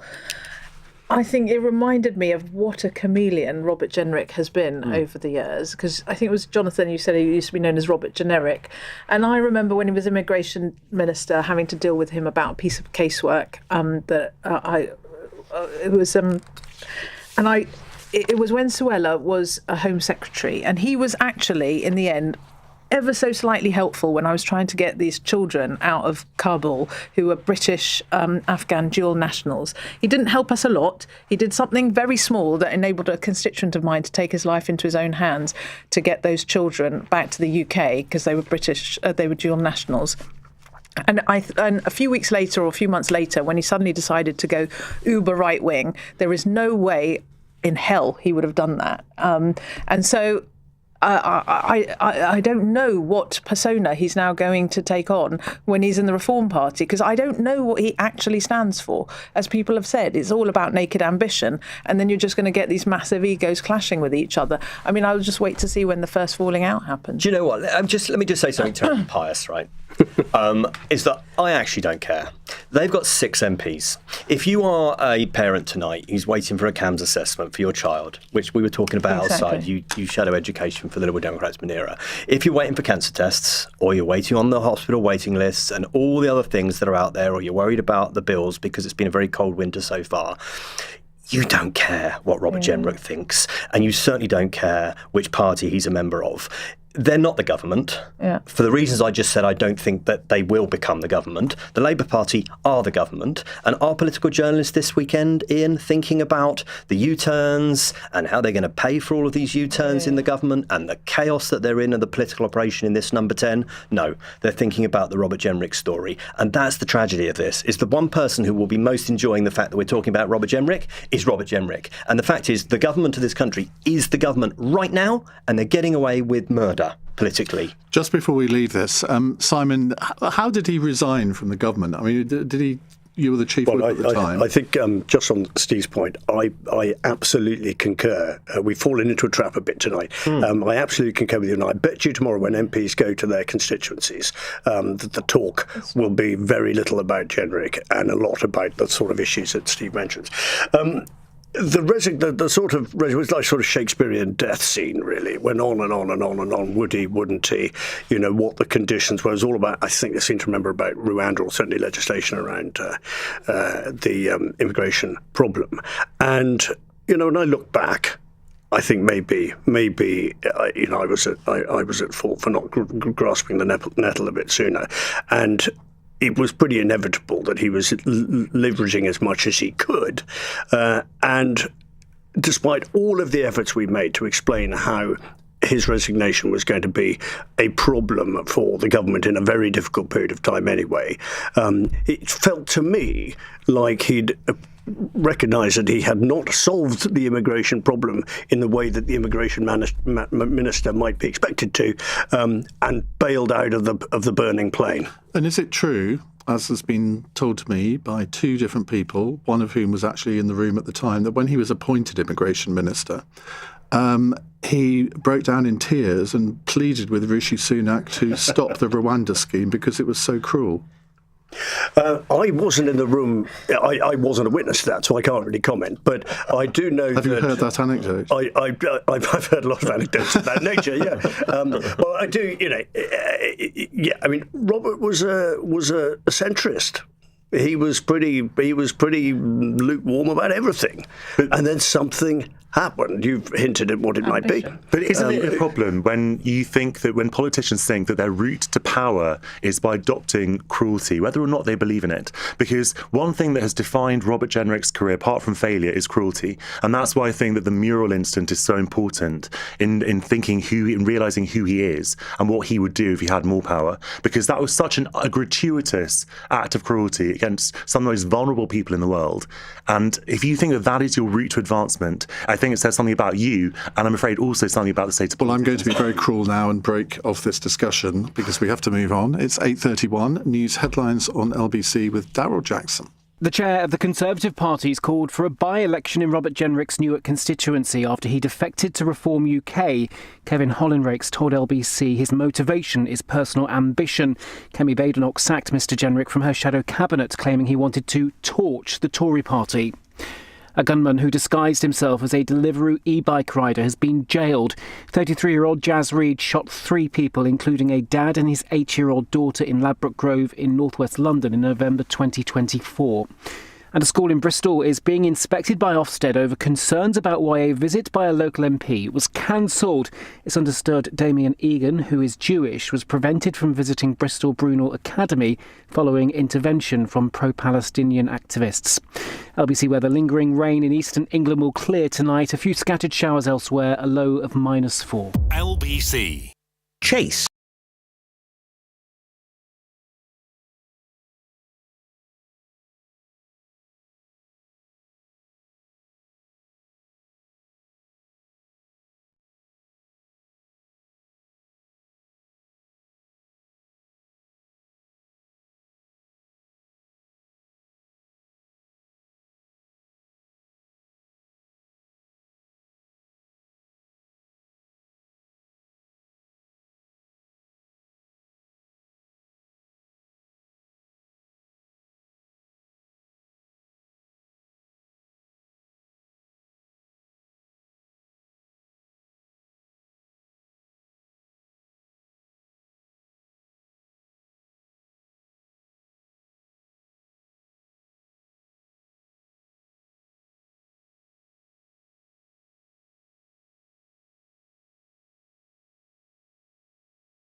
Ask Question with Iain Dale on LBC. imagine their view. 8:34 on LBC. With us, we have the Conservative peer Simon Hart, Munira Wilson from the Liberal Democrats, Steve Brine, who hosts the health-focused podcast Prevention is the New Cure. That's 5 words. That's a long title for a podcast. It is, but it kind of, we hope, gets to the nub of it. So James Bethell, Lord Bethell, and I present it, and we talk a lot about health on podcasts and a lot about politics, but we talk about health and politics. So the big health and political news stories of each week, and then we have various guests. So we had Henry Dimbleby on last week talking about food and health, and available wherever you get your podcasts, like yours, Ian. Indeed. Now, Jonathan, as you don't have a podcast, maybe you should. Yes. You're the second person who said that to me this week, actually. Or do you? No, I don't. Have I missed it? You'll be the first to know about it, and I probably will ask you to fund it, to be honest. Fund it? Why not?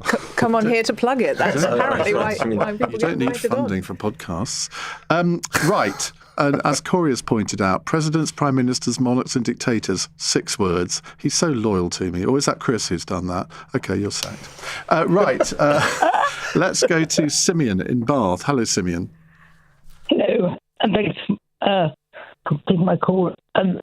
Just on that point about health, with the Labour Party being in power for over a year now, does the panel think that the NHS service has improved, or does the panel think that it had actually decreased? OK. Well, let's include this from the Nurses Union, the Royal College of Nursing, because they've today called corridor care a type of torture for the patients affected. Now, this is not something that's only happened under Labour. Of course, it's been there for many, many years, as many of you listening can probably testify to. Munira, the Liberal Democrats have launched a campaign on this week. We were talking to Ed Davey about it and a few other things earlier in the programme. Well, in terms of the long-term solution to trying to improve what's going on in the NHS and tackling corridor care, we need to fix social care, right? There's 13,000 people in hospital right now who shouldn't be there because they can't get the care they need. And that is therefore not freeing up the beds that are needed, and why you're seeing people in corridors. Earlier this week, we talked about putting in place a legal guarantee so that people don't wait more than 12 hours in A&E. But to my mind, 12 hours is already too much. And just in the last week, I've come across a couple of horrendous stories. I was out knocking on doors in my constituency on Saturday. Somebody who's currently, they looked about my age, this couple, and the wife said, I'm currently being treated for cancer. I got sepsis between Christmas and New Year. And so I had to go to a hospital, local hospital, Kingston Hospital. And they were, glowing about the staff and how hard they're working in most unimaginable conditions with corridors full of trolleys. And because she's a cancer patient and therefore vulnerable, she had to be isolated. And the only space they could find to treat her and put her in was a storage cupboard. And so she was in a storage cupboard, and she said nurses were coming in and out through the night. And she didn't blame the NHS staff. She said they were doing their best. They were actually quite resourceful to put me in a cupboard. But that is the reality. I've got another close contact, somebody who works for me. Her mother's been in A&E, went into A&E. She was in the corridor for 2 days. One night she was with her right by the doors on one of those freezing cold nights. This is a serious, serious crisis. So yes, we do need some short-term fixes in terms of whether it's a cash injection to get extra beds both in hospital and in the community and in social care. But longer term, until the parties come together to try and fix social care, we're not going to be able to sort out our NHS. Is it fair to expect things to have improved in 18 months? Because it's nearly 18 months that Labour have been in power. Well, look, we all know that not just the NHS, but every public service was on its knees when the Conservatives left government. So clearly it's going to take a long time to turn around. They have put a lot of money into the NHS. The problem is when I talk to local NHS leaders in my patch who tell me that there's still going to have to be massive savings found, which is going to put a lot of pressure on services, is obviously a lot of that money has gone into the salaries of the staff there. And obviously, we need to retain staff. We know that doctors are leaving in their droves. Nurses are burning out and looking to go elsewhere.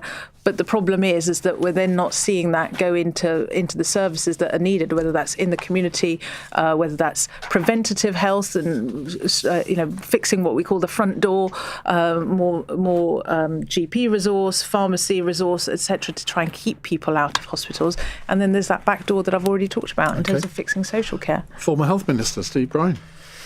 No, I mean, there have been improvements. I mean, I think Wes Streeting I rate Wes Streeting as a politician, and I rate him as a person. We served on the HRB Commission together after I left office, and, I rate him.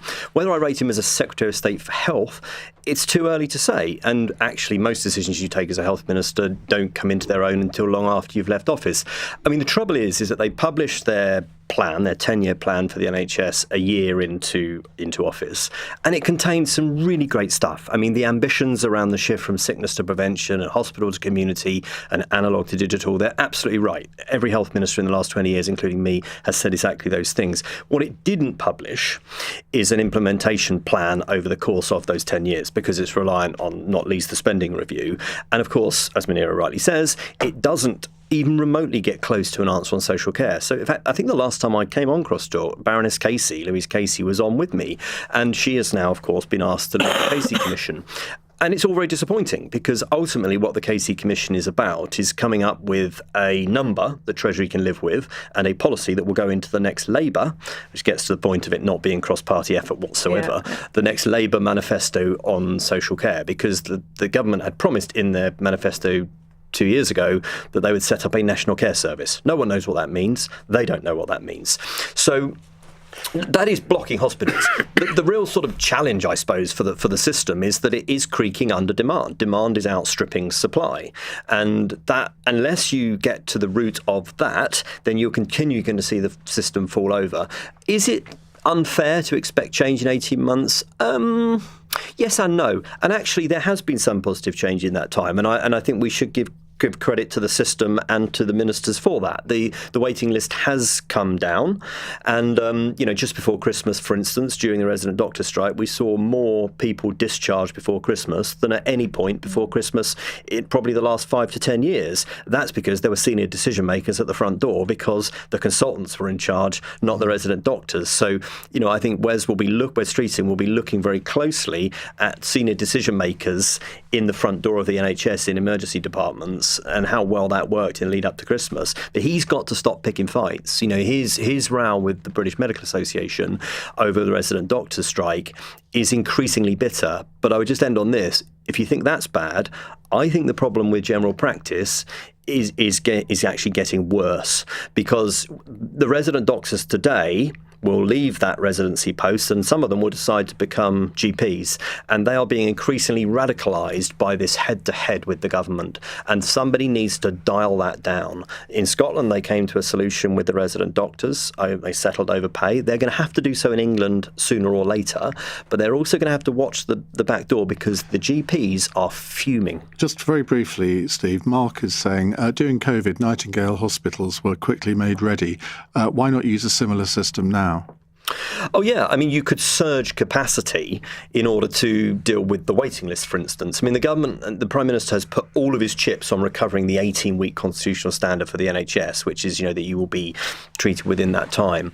I think that is part of the story. Actually, if they want to get re-elected on the NHS, they're going to have to move the dial on GP appointments, on CAMS appointments for children and young people, and on NHS dentistry. The 18-week waiting list is only part of the story. But yeah, they could surge capacity. But of course, the restraint that the NHS finds itself under every single time is workforce. Workforce is always the daily constraint. And surging capacity, you need workforce to do it. Yeah. Jonathan? Well, look, you can look at some of the headline stats, such as 5 million extra NHS appointments, the biggest reduction in waiting list in 15 years, I think it was today. The NHS had record numbers of treatments in 2024.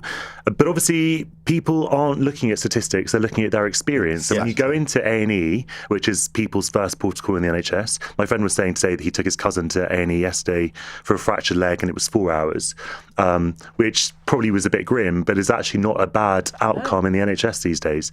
So so they probably had a pretty good experience. And there are so many reasons for this. And of course, you can't expect things to change in 18 months. I think one really damning thing about the NHS is that there are 7% vacancies in the NHS, despite the fact that we have so many people who would like to work in the NHS. And you hear so often from doctors who qualify and then they can't get a job. Yeah. And GPs in particular. Right, exactly. And when we look at migration statistics, by the way, and some people are saying that we're going to have some negative migration in a year or two, or even less, is that a lot of people who qualify as doctors and then they can go to Australia, for example, and earn twice as much money and have a better quality of life. And so we really need to look at this holistically about obviously patient experience, but also how we treat people who work in the NHS. I think that one of the really sort of totemic issues is how the government sort of was so cocky about how it was reducing the number of care workers coming into this country and sort of slashing their rights to bring family members and stuff. But then you look at the care sector and it's on its knees. We need people in this sector. We need obviously to train people in this country, but also to bring people. We can't just be denigrating them the whole time. It takes us back to the start of this conversation, which is where politics is going in this country. And one of my great disappointments in this government, in the Labour government, is that they have continued the nonsense, sorry Simon, of the last government, which is about relatives and health and care visas, which is sort of this race to the bottom on workforce. We need workforce to come into this country. If they've got a choice of going to the Sun in Milan or coming to London, but they can take aging dad with them to the former and they can't to the latter, what are you going to do? We're killing ourselves. Sorry, just a quick point, because we talked about whether 18 months is enough to show any results. In Wales, where I live, we've had a Labour government responsible entirely for the health system, which has been in office for 23 years, and the outcomes, the measurements are arguably worse than they are in any other part of the UK. Now, that's not intended to just be a lazy critique of Labour. It just shows how unbelievably complicated this particular problem is, and that it is not resolved just by necessarily ploughing extra cash into the system, crossing your fingers and hoping for the best. With us, it was GP appointments was the start of the problem. The backlog that delay caused was loading up on A&E. There were the problems with available beds in the hospital as a consequence of that. The Welsh ambulance service, I had so many examples of people who had to wait on a roadside with a broken leg, come off their bike for 9, 10, 11 hours, sometimes overnight. Ridiculous, sort of almost unbelievable stuff. Almost at a weekend with no emergency dentists, on a number of people sitting when I took my daughter to A&E, the number of people sitting around the waiting room with a tooth abscess was probably 2/3 of the people in the waiting room, because they couldn't get a dentist. They ended up in A&E and contributed to the problem. These are management issues as much as anything, possibly helped, by the way, in the future by clever use of AI. And management issues are not necessarily financial ones. Okay, right. We have got several more questions before we finish at 9, including our fun question. It's 8:46. On the latest episode of The Newsagents. The massive ructions within the Conservative Party as Kemi Badenoch strips the whip away from Robert Jenrick. What happens next? Get the latest episode of The Newsagents with Emily Maitlis, John Sopel and Lewis Goodall. Listen or watch on our free Global Player app or the new LBC app.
Ask Question with Iain Dale on LBC.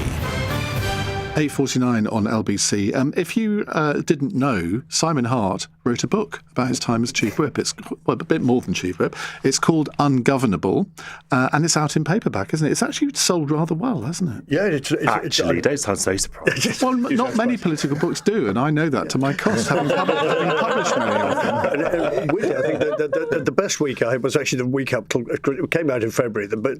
We sold most copies in the 2 weeks up to Christmas, and so I'm sort of a bit amazed, really.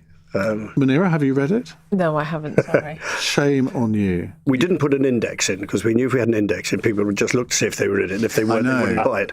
So we left that out on purpose. I know, I'm debating whether to do that with my forthcoming book, whether that should have an index, possibly not. Right, so Simon is here, Munira Wilson, Steve Bryan and Jonathan Liss. Now, a WhatsApp question from Sam in Surrey. Why is Keir Starmer so quiet? We have an awful lot of national and international problems at the moment. Surely if he was more visible, it would also give the public a bit more confidence. Steve Bryan. Oh, well, I don't think he's quiet. I think what he says is generally waffle. But I'm amazed he commented on today's Conservative Party reform stuff. I would just stay above it as a Prime Minister and rise above it if I were him. I mean, the point that I was saying earlier when I was rather flippantly saying, I don't really care about it all being about Robert Jenrick, is that all the problems that the country has right now and all of the U-turns I'm sure you've been talking about on the programme, Ian, in the last months that they keep happening, the 13 U-turns that have happened, is that, having been a government MP who was thrown out of the parliamentary party by a Prime Minister, which happened to me with Boris Johnson over the Brexit legislation, I can tell you that once MPs get a taste for rebellion, once MPs get a taste for thinking for themselves, it's very hard to put that back in the box. And I remember, Simon and I were elected in 2010, you remember the debacle over selling off the forests with the Forestry Commission, right? And we went out and defended it as new MPs, and then the government of the day threw us under the bus. And that only happens to you once or twice, and you think, actually, next time, I'm not going to go out and defend it quite so vociferously, if at all. And that's where Starmer is right now. That's why he's in trouble right now, because he just doesn't seem to have a political operation. So digital ID cards would be a classic example. I was at Labour Party conference this year. It was business, not pleasure. But it was actually, it was very nice to see. Everyone was very nice to me. Let me just be clear about that. And it wasn't mentioned on the stage by any cabinet speeches that I can remember, including from the Prime Minister, and yet it had been announced the week before conference without any political handling plan at all as to how you're going to manage the backbenchers, how you're going to manage the media, how you're going to win the argument. And that's why Starmer's quiet, because ultimately he just doesn't have the big argument as to why he wanted to be Prime Minister in the first place. And I find it, as a citizen now and taxpayer, I find it utterly bemusing. And that's why people are turning to populist alternatives. Jonathan, you're not here as a representative of the Labour Party, but you're the nearest thing that we've got, given that you self-identify as on the left. Sure. Do you think the questioner has a fair point there? Well, I mean, I don't think, in all honesty, that more visibility for Keir Starmer would increase public confidence. Let me be blunt on that point. But I mean, look, there's on the negative side of the ledger, he is surrounded by people who are not giving him good advice, and that is his responsibility, by the way. The buck has to stop with the Prime Minister. So there's no direction. So they come out with these policies that were not in the manifesto, such as digital ID, such as jury trials. Labour backbenchers hate them, and then they get dispatched. I mean, we haven't had a U-turn yet on jury trials, but I was hearing chatter about that because they just don't have the kind of the political capital to see things through, and you have a sort of the massive Labour backbenchers who now know that they can just sort of raise a few bits of discontent, and they won't even put it to a vote because they do not want to be defeated in a vote. That would be so completely humiliating given the majority that they have. But on the plus side, what I would say in his defence is that he is good on the international stage, and you do see him being able to galvanise other European leaders, for example, when it comes to Ukraine. He does seem to do things behind the scenes.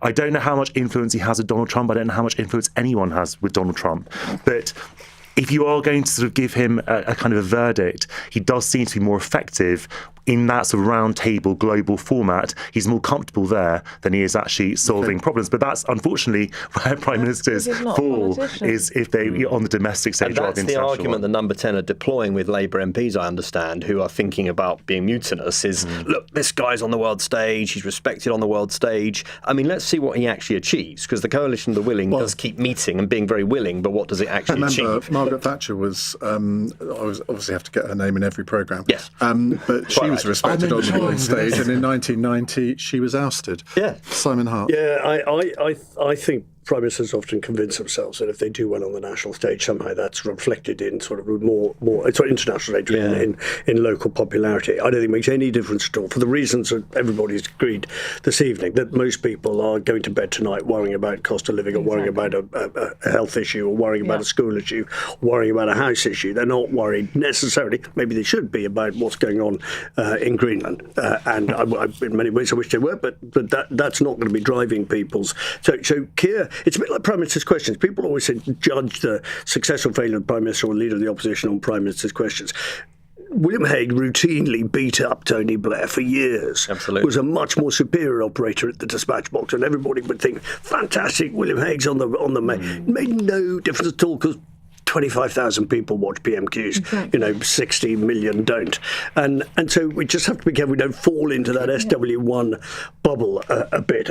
I think Keir's a victim of a era which allows no space for a Prime Minister to succeed, and no timescale for them to succeed either. I think we give people 5 minutes to get it all right. And then if they haven't got it all right, we say, OK, bored of you. Where's the next one? Oh, Nigel, over there. Let's have a look at you. And I think if you are a sort of rather studious, dull lawyer in the form of Keir Starmer, you haven't got a hope to sort But of... he's a curious fellow, isn't he? Because he had such plans in opposition. So I think I agree with bits of what both Steve and Jonathan said. I don't think he is quiet. I think he's a very poor communicator. And I think the litany of U-turns really, really hurting them. As you say, I think he's got very poor advice around him, but he has to take responsibility. Ultimately, he's the guy in charge. But the thing about the U-turns is, if I think about my own brief, and Steve and I were talking about this before we came on air, you've got special educational needs reform coming down the track. That is going to be huge and supremely controversial. And if all the many Labour MPs are losing confidence that if they row in behind what is potentially going to be quite unpopular proposals coming forward, where their post bags are going to be bulging with parents, understandably very concerned about their children's rights being stripped away, they're not going to want to row in behind it, and because they'll be afraid of another U-turn, and that means nothing will change. And that comes back to Simon's point about the fact that there are these fundamental structural problems in so many of our public services, and they can't be sorted out if you're going to take, if you're going to come out with big announcements and then U-turn on them. You'll get a bland response, and then the public will say, well, to hell with it, we'll burn the house down then. Mm-hmm. Exactly. And then my prediction of the result of the next election might come true, because people might think, well, you know what, let's burn the house down because nothing else has worked. Right. Let's go to our fun question from Christoph in Turners Hill. Where's Turners Hill? Never heard of that. Anyway, with Robert Jenrick having had a rushed job change today, if you had to abruptly start a new job tomorrow, what would you want to do? Simon Hart. Well, this sort of happened to me at the last election, when suddenly you get a result you weren't... Well, I suppose I was expecting it, but a lot of people went. I quite fancied being George Osborne's headhunter. That seems to me to be a job which you're permanently busy and often very successful. So I think I'm putting in a bid for that. And quite well remunerated as well. Manera. I'd like to be Education Secretary tomorrow. Ooh, that's a bit predictable. Is it? Yeah, something outside politics. Outside of politics. Oh, goodness me. I don't know. Come back to me. OK, I'll come back to you. Steve? I get the tube line up to North London. I'd say to Thomas Frank, it's not working out, off you go, and then I'd take charge of Spurs. Are you a Spurs fan as well? I'm a remotely disappointed Spurs fan, and it's not worked out. And yes, pleased with the signing of Conor Gallagher, but they need to go. He's a good player. He is a good player, and it's a good signing, but Spurs are in a terrible position, and it's made all the worse by another team that are somewhere nearby who everyone seems to be conspiring to see they win everything. I thought you were going to say West Ham then for a moment. No. We play you on Saturday. We'll be cheering on Man City to close the Dr. gap. Tottenham will make sure you get what you need. When I was a child, I wanted to be an actor. And then I trained to be an actor about 15 years ago and decided that I wanted to act, but not actually be an actor. But I suppose now I get to perform all the time, obviously. But if I can't be an actor, then my greatest love, apart from all this, is art.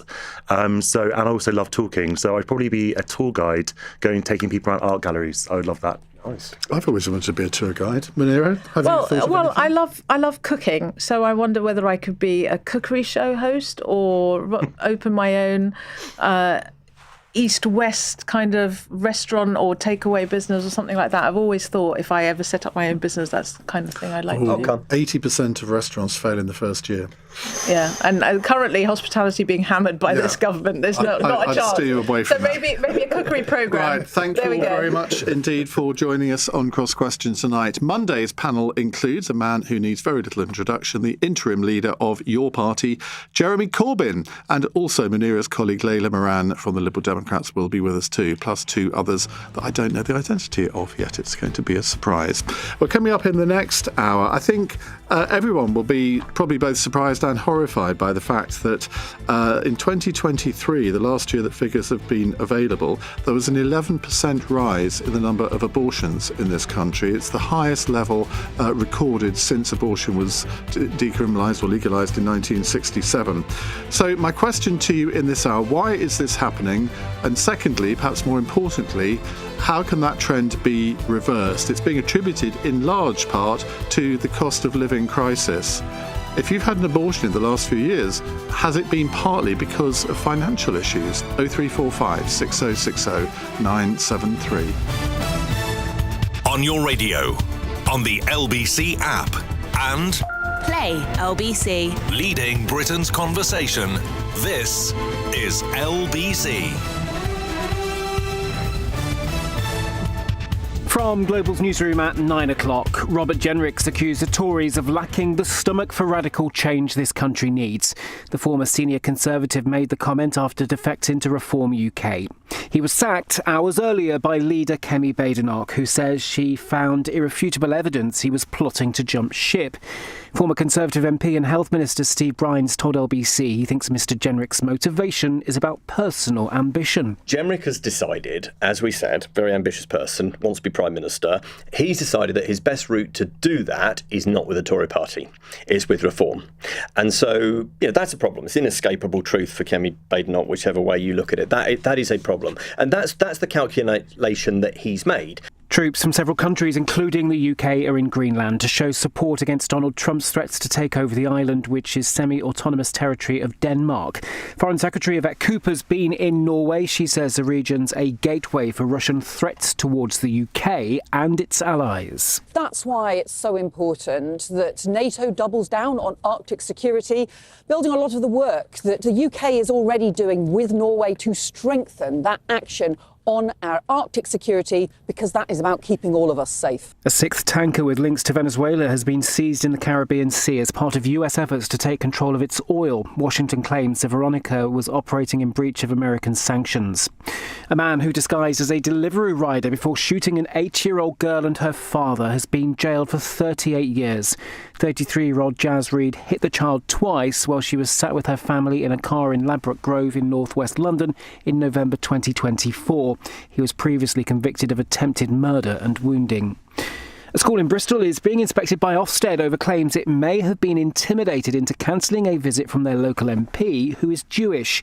Damien Egan was reportedly prevented from visiting Bristol Brunel Academy after intervention from pro-Palestinian activists. And the Tour de France will return to the UK next year for the first time since 2012. It will start in Edinburgh with 2 other stages in Wales and the northwest of England. In the city, the FTSE 100's closed up 54 points at 10,238. The pound buys $1.33 and €1.15. LBC weather. Lingering rain in eastern England will clear tonight. A few scattered showers elsewhere. Lows of -4. From Global's newsroom for LBC, I'm Daryl Jackson. This is LBC from Global, leading Britain's conversation with Iain Dale.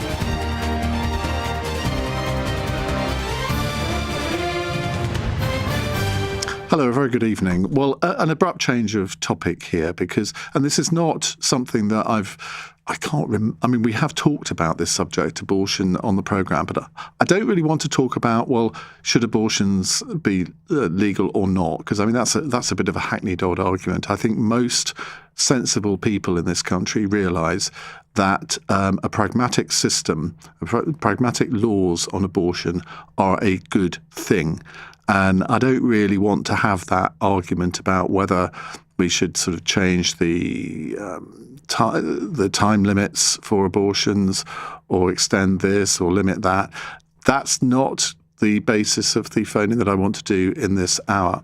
But I think when you see the statistics that the number of abortions in 2023 were 11% up on the previous year, and it's the highest level ever, I think it warrants a debate on why this is happening and what can be done to reverse that trend.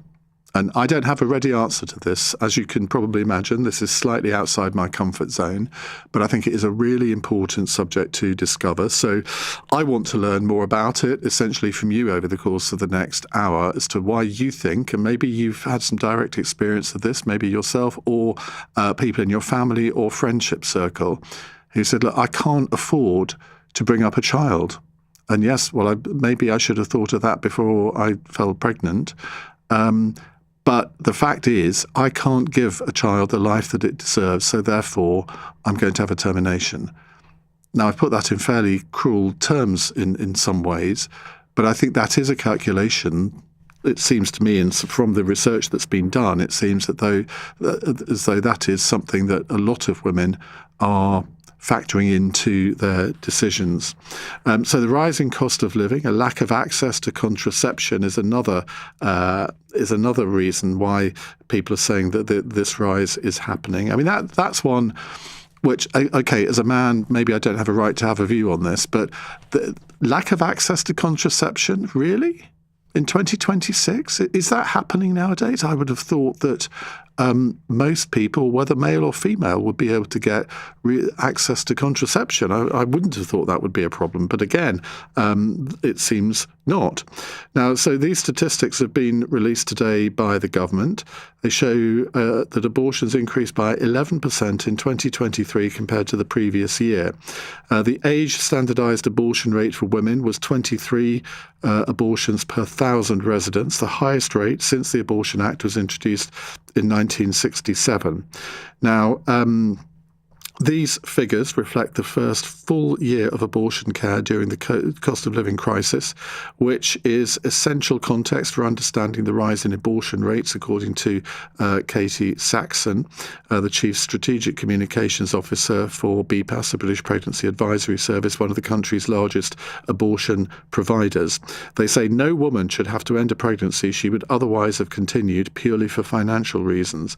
Equally, no woman should become pregnant because she's unable to access the contraception she wants when she needs it. She said there is no right number of abortions, but there is much more the government can do to ensure that women are able to make the choice is right for themselves and for their families. Now, the new data showed that the abortion rate for women aged 35 and over had continued to increase from 7.1 per 1,000 women in 2013 to 12.3 per 1,000 women 10 years later. That does seem quite incredible.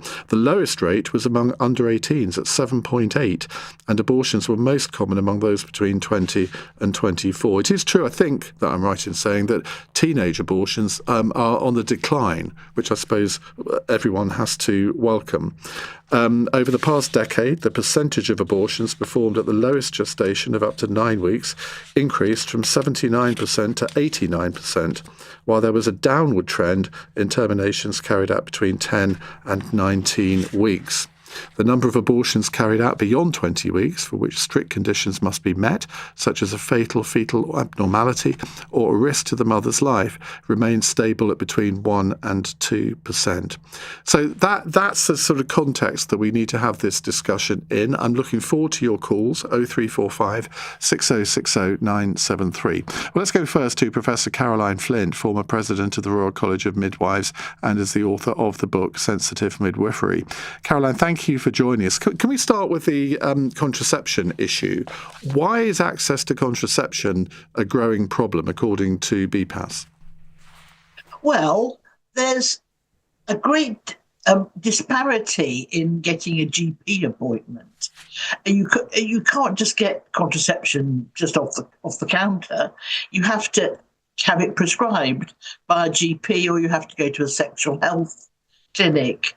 And both of those at this moment are under great stress. And so it's more difficult. So women who intended to get themselves fixed up don't always manage it. I mean, I don't know whether you've recently tried to get a GP appointment, but you get on the phone at 2 minutes to 8, and it's ridiculous. Well, my ones are all online. You can't even bring them up now. You have to do it on their website and answer like a 45-minute questionnaire before they decide whether they're going to deign to give you an appointment. So there are problems in getting contraception, no question about that. Right. Now, what about the cost of living issue? Because, I can understand the logic that if you feel that you can't afford to bring up a child, then that would be a very big contributing factor to your decision. Well, people are finding it difficult. I mean, when I had my children, I was at home for 12 years because my husband's income would cover our mortgage, food, everything else for the children, and it was fine. But nowadays, people can't even live on 2 incomes. They have a lot of problems. So people are very realistic nowadays. They know that they can't afford to have a lot of children, even if they wanted them. And that's another thing. I think that people actually perhaps don't want children so much anymore. Well, we have a declining birth rate, don't we? Which is why it's all the more tragic that we have these figures. Yes, but we have a declining birth rate, and we also have women who choose not to give birth, not to have babies. My generation would think that was unthinkable because, you got married and then you had a baby. I mean, boom, boom. But now... Preferably in that order. Well, yes, preferably. But now people don't get married, number one. But secondly, women, don't have such a good experience during their childbirth. Childbirth has become hazardous. More women are dying in childbirth at this moment than ever before. Women are having unpleasant experiences. They're having trauma during birth. So the actual act of childbirth is not as attractive as it has been in the past. So women are perhaps avoiding that. They also are more realistic. Look, bringing up children is difficult. Childcare costs a fortune. I mean, the costs of childcare are ridiculous.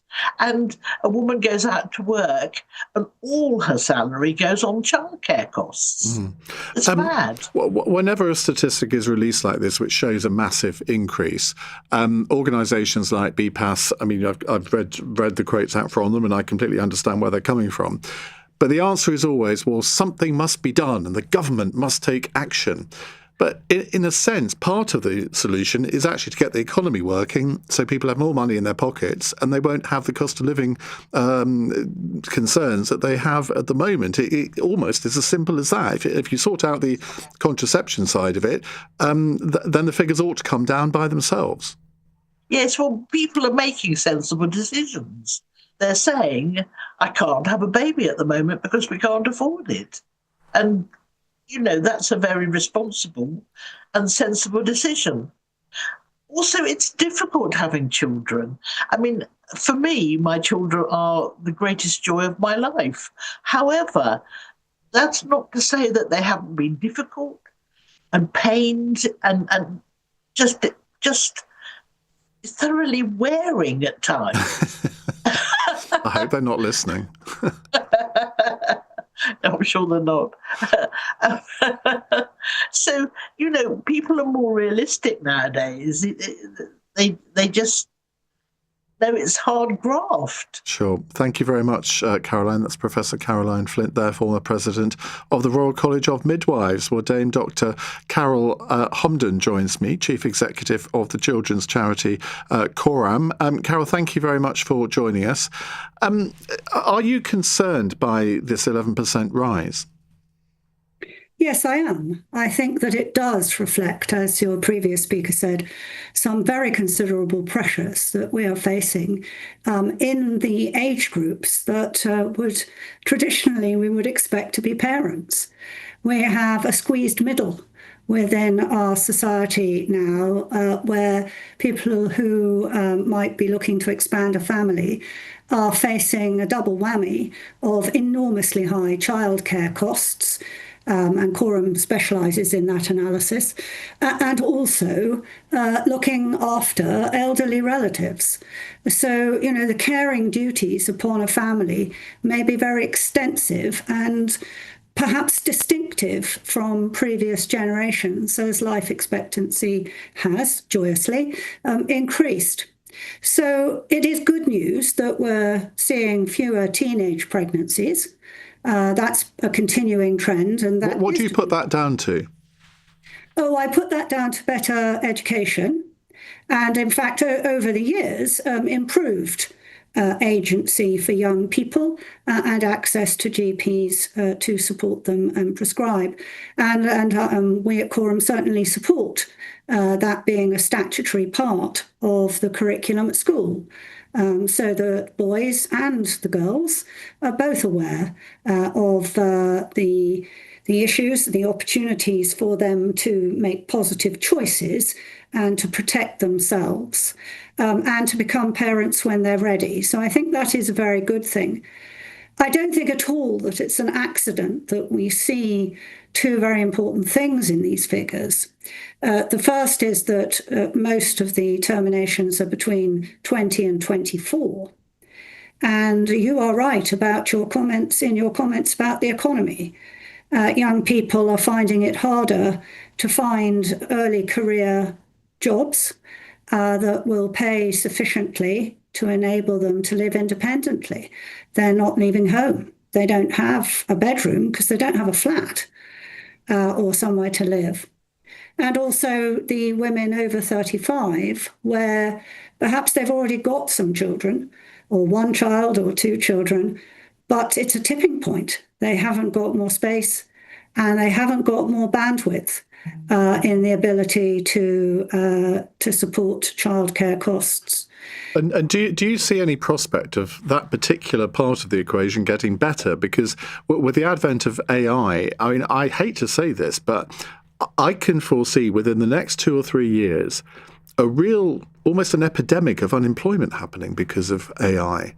And if I mean, we've got unemployment now, it's gone up to, I think, 5.1%. I can easily foresee that could go up to 7 or 8% within a very, very short time. And that would be a complete game changer in terms of birth rates and possibly even increasing the number of abortions beyond what we've seen in 2023. Yes, indeed, that is a very realistic scenario. I think we need to be very concerned for the health of our society if our young people cannot progress into young adulthood with the ability to live a life of choices with housing and with work. We've already got 1 million young people who are not in education, employment and training. And it's not the first time that that's been the case, but the last time was in the depth of recession. But very concerningly, half of those young people are not in education, employment and training because of ill health.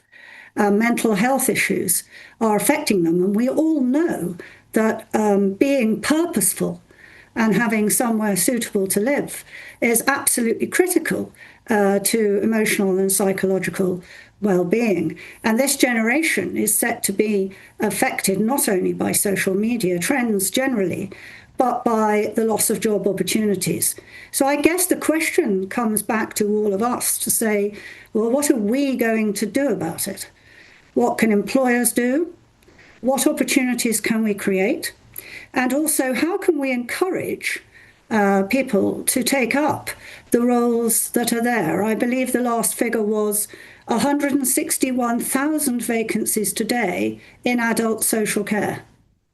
Wow. And therefore, there are jobs available in some sectors, and we need to train and prepare and encourage people to take up those caring professions so that we have a loving and supportive society for all of the generations who live in it. Carol, thank you very much. I hope you're complimented by this comment from one of our listeners who says, "Who is this lady? She sounds like the Queen." Very lovely, but that's very sweet of them, and I'm tempted to take that as a compliment. It's funny because when I read that, I obviously then thought, does she? And I thought, yes, she does a little bit. So anyway, thank you very much indeed. That's Dame Dr. Carol Homden, almost as grand a title as the Queen, Chief Executive of the children's charity Quorum. So the question that I'd like you to respond to is this. Have you or a loved one had to terminate a pregnancy for financial reasons? What can be done to prevent this from happening in the future? Because it does seem, if it is true, that the cost of living crisis is at the root of the rise in abortions, 11% above the previous year, the highest ever overall, then, I mean, that the cost of living crisis is not going to go away, is it? It's going to be with us for some time. So if the government can get the economy growing, if we can get unemployment down, if we can get people into jobs that actually pay reasonable wages or salaries, then we ought to see a commensurate decline in the number of abortions. Or is that a faint hope? 0345 6060 973. It's 21 minutes past 9. LBC.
This is LBC with Iain Dale. Call 0345 6060 973.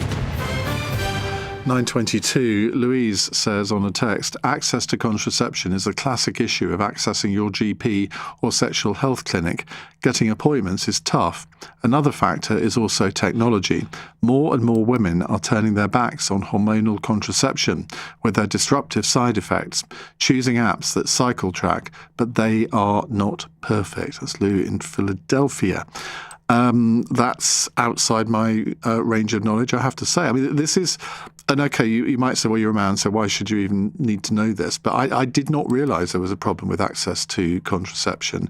Quite a few of you are texting in about this.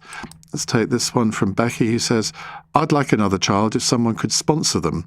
Plus, moving from 2 to 3 kids often means upsizing the house and car. Nowadays, we prefer kids to have their own bedroom. I think that is a really good point, because it is a comparative rarity nowadays to see families with more than 2 children, isn't it? And I wonder whether if you have more than 2, maybe you've got 3, 4, 5, 6 children, if you know anyone else in your friendship circle that has a large number of children. Going back 100 years or so, it was not uncommon, and I suppose that was because contraception either wasn't available or was frowned upon, that you'd have families of multiples of that. I mean, my grandmother, who was born in 1894, she was one of 12 children, and her parents weren't even Catholic. So I think people's need to have lots of children maybe has diminished. And also the fact that in today's environment, if you are married and you just live a normal existence, you have normal jobs with a perfectly normal salary, both of you probably need to work to pay the mortgage and all the other different household expenses.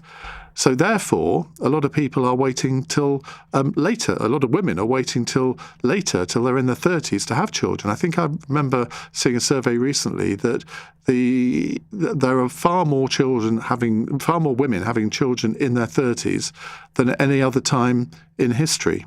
Now, there must be a reason for that. So the question is, have you or a loved one had to terminate a pregnancy for financial reasons? And what can be done to prevent this from happening in the future? Because I think we can all agree that the fact that we now have the most number of abortions happening in our history is not something that anyone would want to celebrate. I don't know what the comparative figures are from other countries as to whether people in this country have more abortions than in another country. In a sense, it doesn't really matter. What matters is trying to get this figure down. Let's go to Brian in Huntingdon. Hello, Brian. Hello, Ian. Thanks for taking my call. The cost of living, I think, is one side of it. I mean, the other side of it is that part of that cost of living is the high level of taxation that we're currently under, plus the prospect of even higher taxation. And some of that goes towards provision of NHS or outsourced abortion. So you have that. And then on top of that, you have the downstream effects where because the population goes down over time due to abortion, you then compensate with workforce-based immigration, which has its own costs. And the whole thing compounds then where you've got cost after cost, such that I don't think we can just look at this in without getting into the whole rights and wrongs of the thing, just in terms of pure cost in terms of demographic interventions, they're all state funded, whether it's abortion or immigration or even now assisted suicide at the end, so we've got these huge state funded interventions at different stages of life, which are kind of distorting the bigger picture, if you see what I mean. So at an individual level, yes, I'm not denying people have multiple reasons for it, and we could discuss that. But the point is, at a broader level, I think these huge demographic interventions they're distorting things in a way that are having kind of compounding effects. So, what do you think government can do, if anything, to reverse this trend? Oh gosh, if I knew that. Is it all down to government? I mean, well, I don't know. I don't think it is. But I mean, if we're talking about cost of living, then at least it is in part down to government, because government does have a lot of control. You mentioned taxes at the beginning. I mean, they could easily bring in tax breaks for people that have more children to encourage people to have more children, I suppose. Well, there is that, but so just as and this is the thing: the taxes. On the one hand, you raise taxes, to provide certain services, but also it's well known that certain taxes are there for behavioural change as well. Yeah. But equally, I would suggest that not just taxes, but also subsidies and funding through government provision of services is also aimed at behavioural change as well. So it's the other side of the same coin, if you see what I mean. So if you're going to change behaviours, I think the whole taxation and also the subsidies and everything all kind of go together. I don't think it's just a one or the other, if you see what I mean. I think in the end, it's one of the, I hate the word holistic because I'm never quite sure what it means, but with what I think it means, it does need a sort of holistic approach from the whole of government. It's not just sort of one government department that can sort of grasp the nettle here and think, okay, well, we need to do this, that or the other. I think it needs a whole government approach. But then again, you see, if you suggested that there should be tax breaks for people to have extra children, I mean, is that a responsible thing for government to do, particularly in a climate when with all the other costs of living costs, apart from having children? I mean, it's unlikely that you could ever give a tax break that would be big enough for a woman to say, okay, well, I'm going to stay at home and look after children like my mother did or like my grandmother did. And there would be lots of people who would say, well, that's outrageous anyway. Why should it be the woman who does that? That should be available to men as well. So it's a really complex issue, isn't it? Yeah, but it's also the case that governments, and not just this one, but previous ones as well, have told us that there's not enough people for the workforce, so we have to compensate. And part of that equation is also the reduced numbers of our own population through abortion. So then it is compensated for through immigration, whether it's legal or illegal or whatever. The point is that it's all expensive and we're all paying for it in one way or the other. And I just don't see how we can square these circles on their own. I think, like you say, it has to be a kind of a broad view of all these huge demographic interventions that are all expensive and they all impact each other. And it's now pretty much at every stage of life as well. So I think it's an important question, but I think it sits in the context of these other important questions, if you see what I mean. Brian, thank you very much indeed. 0345 6060 973. Have you or a loved one had to terminate a pregnancy for financial reasons? I can't imagine how painful it must be to make that decision just based on the fact that, well, if you had a few more £100 a month in your income, then you could afford to have that child and you wouldn't have to terminate it. But if BPAS are right that it is cost of living that is behind, or at least in part behind this rise, I mean, that's where we are as a society. 0345 6060 973. And I do want this to be a conversation where we speak to both men and women. I do remember a few years ago, I did an hour's phone-in on an abortion-related subject. Every single caller was a man. I'm thinking this is just plain weird. So it's very important that we get female voices on air in this hour. It's 9:31. Let's get the news headlines from Daryl Jackson. Robert Jenrick's accused the Tories of lacking the stomach for radical change this country needs. The former senior party member made the comment after defecting to Reform UK. He was sacked hours earlier by Kemi Badenoch, who says she found irrefutable evidence he was plotting to jump ship.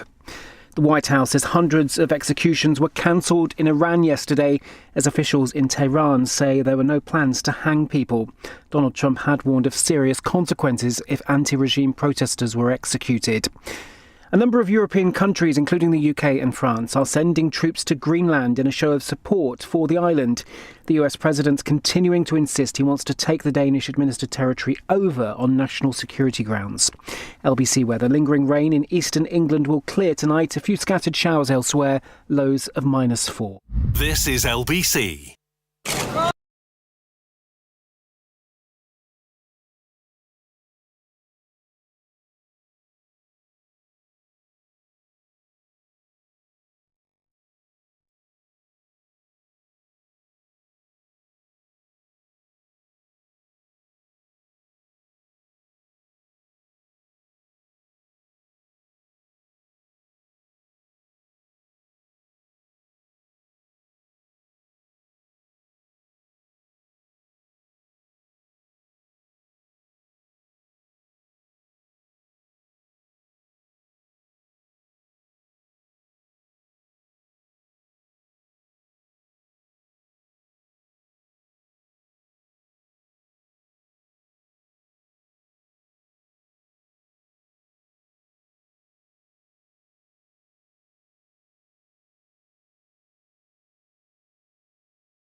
Dale on LBC. 9:33 on LBC. Mario says, do you think we need to... have we done this one? No, we haven't. Do you think we need to go back to a single-income family model accompanied with low income taxes and multi-generational households to allow mothers to have the children they want and we all need as the future of our society, care for them, follow their growth? It looks like the current individualistic system is cracking at the seams. I don't think, apart from possibly some religious fundamentalists, I don't think anybody would say, look, we need to go back to the future, i.e. we need to go back to the 1950s where virtually all women did stay at home, bring up the children, and probably didn't go back to work after the children had left home either. I'm certainly not suggesting that. I don't think you can go back in time. But I do think the tax system does mitigate against families in many ways. But it's all very well then saying, well, you need tax breaks because often tax breaks suffer from the law of unintended consequences. And you have to it would have to mean that you had a pretty substantial increase in income to make a different choice, wouldn't it? Because David Cameron brought in the married person's tax allowance, and it was £150 a year. That was meant to reward people who got married or encourage people to get married. Who on earth would get married just because they could save £150 a year on their tax? I don't even know does it still exist, the married person's tax allowance? I don't know. Anyway, I don't think it achieved anything. Let's go to Helen in Portsmouth. Hello, Helen.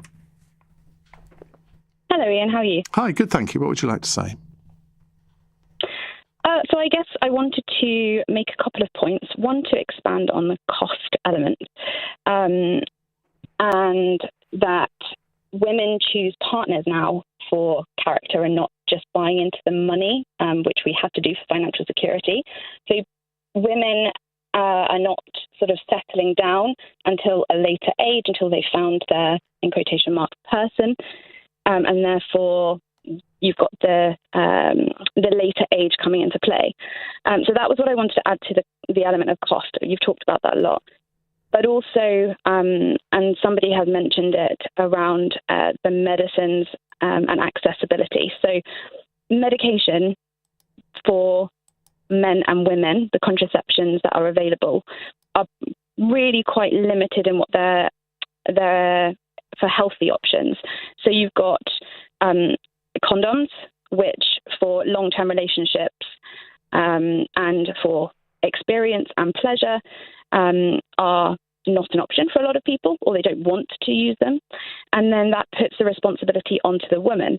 So the woman then has a couple of options. They've got your hormonal contraception, which is great for the short term.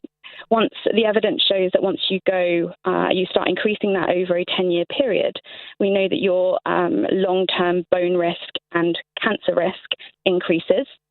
And therefore, older women will tend to want to come off of those that contraception.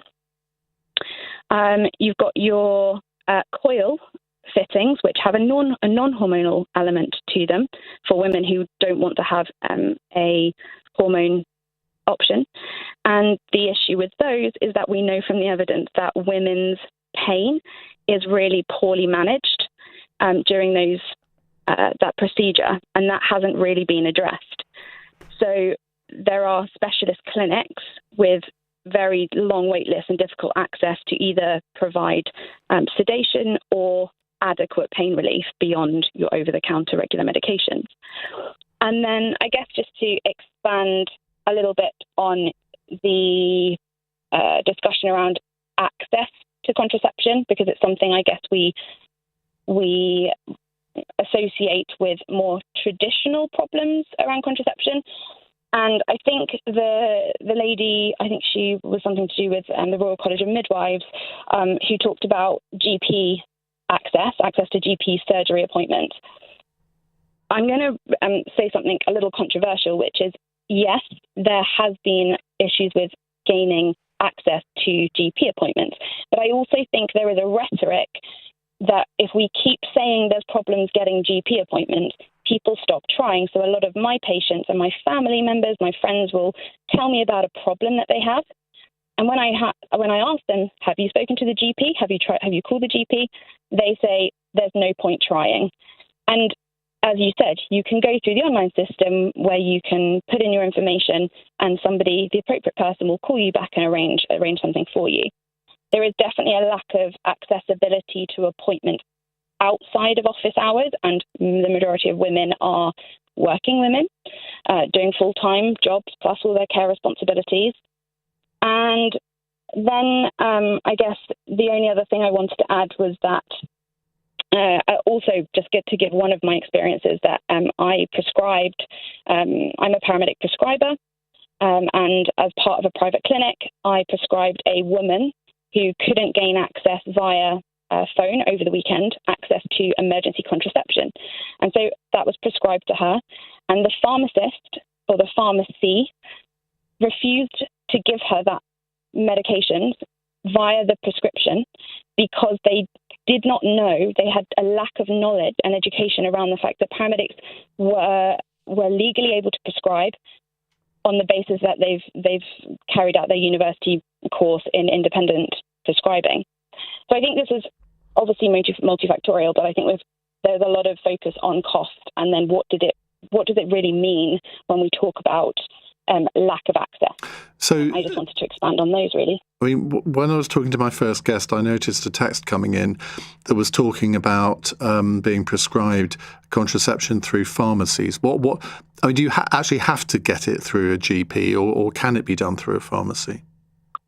It can be done through a pharmacy, and what is available now is to be able to purchase a contraception via a pharmacist, as long as there is a pharmacist available in a pharmacy, and right. they have it in stock. So that has become more accessible, and that is a one-off example of where a woman trying to get emergency contraception was unable to. However, and that doesn't happen, commonly, but that person, that woman, there is a risk that she could end up having a termination because she tried to do what she could over a out of hours period and was refused that treatment. So it's a small contribution, but there is a lot that's being done for sort of access to emergency contraception and by purchasing it over the counter. Helen, thank you very much for your call. Really appreciate it. Anna says, I had an abortion at 21 when contraception failed, as I was not mentally in a position to become a mother. Now at 29, if I were to fall pregnant, I would be forced to do the same, purely for financial reasons. My partner and I are full-time police officers. However, our wages just would not stretch to cover the cost of a child. I mean, that's appalling, isn't it? That we live in an age where two police officers, with their combined salaries, feel that they couldn't afford to bring up a child. But that is where we are. Madge is in Bath. Hello, Madge. Oh, hi, Ian. I love your programme. Thank you. I'm probably coming from a different end because I just think that women should have the choice, no matter what the reason. If they want an abortion, they should be able to have it without any, stats being collected and people saying it's for one thing or another, like cost.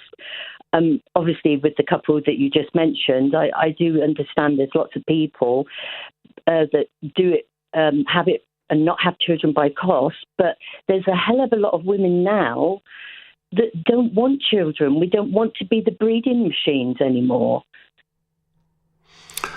That's a horrible way of putting it, isn't it? Breeding machines. Well, that's how that's the feel as though we're looked on. I know it's controversial to say it, but I really do. I feel as though it's almost like, we've realised that we can have a life of our own without children, or with children, or with a husband, or not with a husband. And I feel as though it's women taking their power back. Oh, I do get that because look, I'm somebody who's never wanted to have children, and I don't think either you or I should be made to feel guilty. However, the human race won't be able to continue if people don't have children. And contrary to modern day popular opinion, only women can have children. Obviously, the man has a part to play as well, but only the women can actually have them. So use the phrase breeding machines, but I mean, without women having babies, there isn't really a future for any of us, is there? But the thing is, if they was use a Nordic system where they get free childcare and lots of help, I mean, really lots of help, so women can make a proper choice. But we're not. We're expected to just struggle on, try to feed the children that you have, try to keep a home above your head. And I'm not saying in most cases, but there is a fair amount of percentage, probably 30%, who do it on their own. Yeah. And I have friends who've done that. Certainly I can think of one who was in her late 30s and thought, well, if I don't have a child now, it's basically now or never. And she then had a child, and she says it's the best thing she ever did. And I think there's an increasing number of women that do that. Yes, but I know breeding machines sounded terrible, but I needed to make a point that, we are women and we have our own lives. And if we don't want to have children, that's our choice. Yeah, and I don't disagree with that at all. I think, choice is an important part of this. I don't want to go back to the sort of pro or anti-abortion debate, but I used to be in my 20s very much anti-abortion. And I still wouldn't describe myself as somebody who was pro-abortion, but I do recognise that we have to live in a society where abortions have to be legal. I just can't imagine why anybody would want to go back to the days of backstreet abortions where many women lost their lives or were injured in a terrible way because they had illegal abortions. Exactly. So only fundamentalists would want to go back to that, and they're wrong. No. But I'm 60-odd, and I had an abortion when I was 16. And it was when they used to have the protesters out the front, and, you had to walk through this awful protesters shouting and screaming at you. And it was a terrifying thing, just not only to go through the abortion, but to have that sort of rhetoric when you got there. It was, and that was in and out. So it was horrendous. And I suppose then I just thought, I made that choice then, and I had to do it. And it was for financial reasons then, funny enough. And that was even going back, quite a long way. But, in the end up, I realised that, my life could be so much different without children. Once I got more knowledge and I grew up and I started travelling and things like that. And I feel as though, don't get me wrong, Iain, I do know that we have to have the next, nurses and doctors and dentists. But surely that should be a whole governmental thing where we make it wonderful for these people that have chosen to have children. And make it easy. Really easy.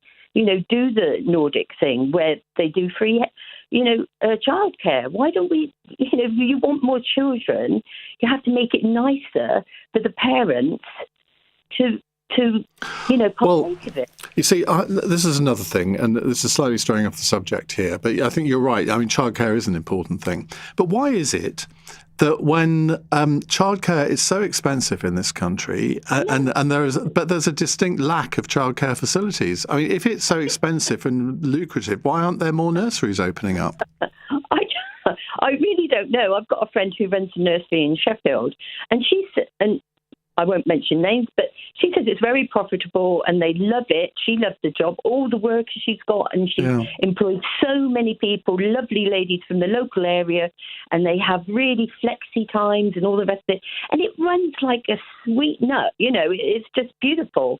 But I can't understand that. If it is so lucrative, why aren't there more? But is it because of the cost? Most people, I know there's waiting lists in London for nurseries, because I've got a friend who lives up in Shepherd's Bush, and she's had to wait, nearly a year to get her child in there. But the cost of it is nearly all her wages. Maj, thank you very much indeed. Really good to talk to you. Thank you. Helen says, I don't understand this abortion topic in this day and age. Women and girls can get the contraceptive jab with the added bonus of period stopping. You don't need a doctor's appointment every 3 months for the jab. If you can't afford a child, get the jab. So says Helen from Lancashire, I'm told. Now, some breaking news. Are you sitting down for this? The Venezuelan opposition leader, Maria Corina Machado, says she's given her Nobel Peace Prize medal to Donald Trump. The pair met for talks today following the removal of the former president, Nicolás Maduro, from power in Caracas, and he's now awaiting trial in the US. Stranger and stranger, said Alice. Or was it curiouser and curiouser, said Alice? I think it was the latter, wasn't it? I'll let you digest that news for a moment. It's 9:48. Coming up at 10 on LBC, Henry Riley. A chaotic day as Robert Jenrick joins Reform UK, but who comes out stronger, Nigel Farage or Kemi Badenoch? Plus, we'll speak with an MP from Greenland after Donald Trump's latest threat. Henry Riley at 10. Listen on our free Global Player app or the new LBC app.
Leading Britain's conversation. Iain Dale. Alexa, send a comment to LBC. 9:51. Lee says, I want to say well done for stepping outside of your comfort zone and knowledge and facilitating the debate. Well, it is my job to facilitate a debate, and obviously there are some subjects like Tory defections to reform that I'm very, very comfortable talking about. But I think as a male presenter, when you take on a topic like this, you're always worried that you're going to say the wrong thing. Because, I mean, clearly, I don't have any experience of this. Let's take another text saying from John, who says, if we don't improve people's quality of life, they can't afford to have children. We need to tax the richest more. That's always the knee-jerk reaction, isn't it? Tax the rich more. We have the money. It needs to be distributed more equitably. Well, of course, you would be able to tax a lot of the rich if they weren't leaving the country. And this is why it's so self-defeating to overtax people, whether they're rich, not rich, whatever. And this one says, I think the lack of... Oh, no, we've already done that one. Right, let's go to another call. Faz is in Great Wakering. Hello, Faz. Hello, Ian. Just wanted to make it quick. This is coming from my wife, so I want to make that clear. Can't she speak for herself, Faz? I'll go home and get her next time on the phone for you. She's told me many times there's a stigma right now around women and being a mother. And for her, being a stay-at-home mother, she's given up her career. And she even says to me, sometimes I have to remind people, I am a solicitor. I've done my hard graft, done a degree, passed it. She's an amazing woman. But it is the hardest job in the world. And I feel, she says from her point of view, she does get that stigma from a lot of other women who aren't at a stage of motherhood. Maybe they will in the future, maybe they won't. How does that stigma manifest itself?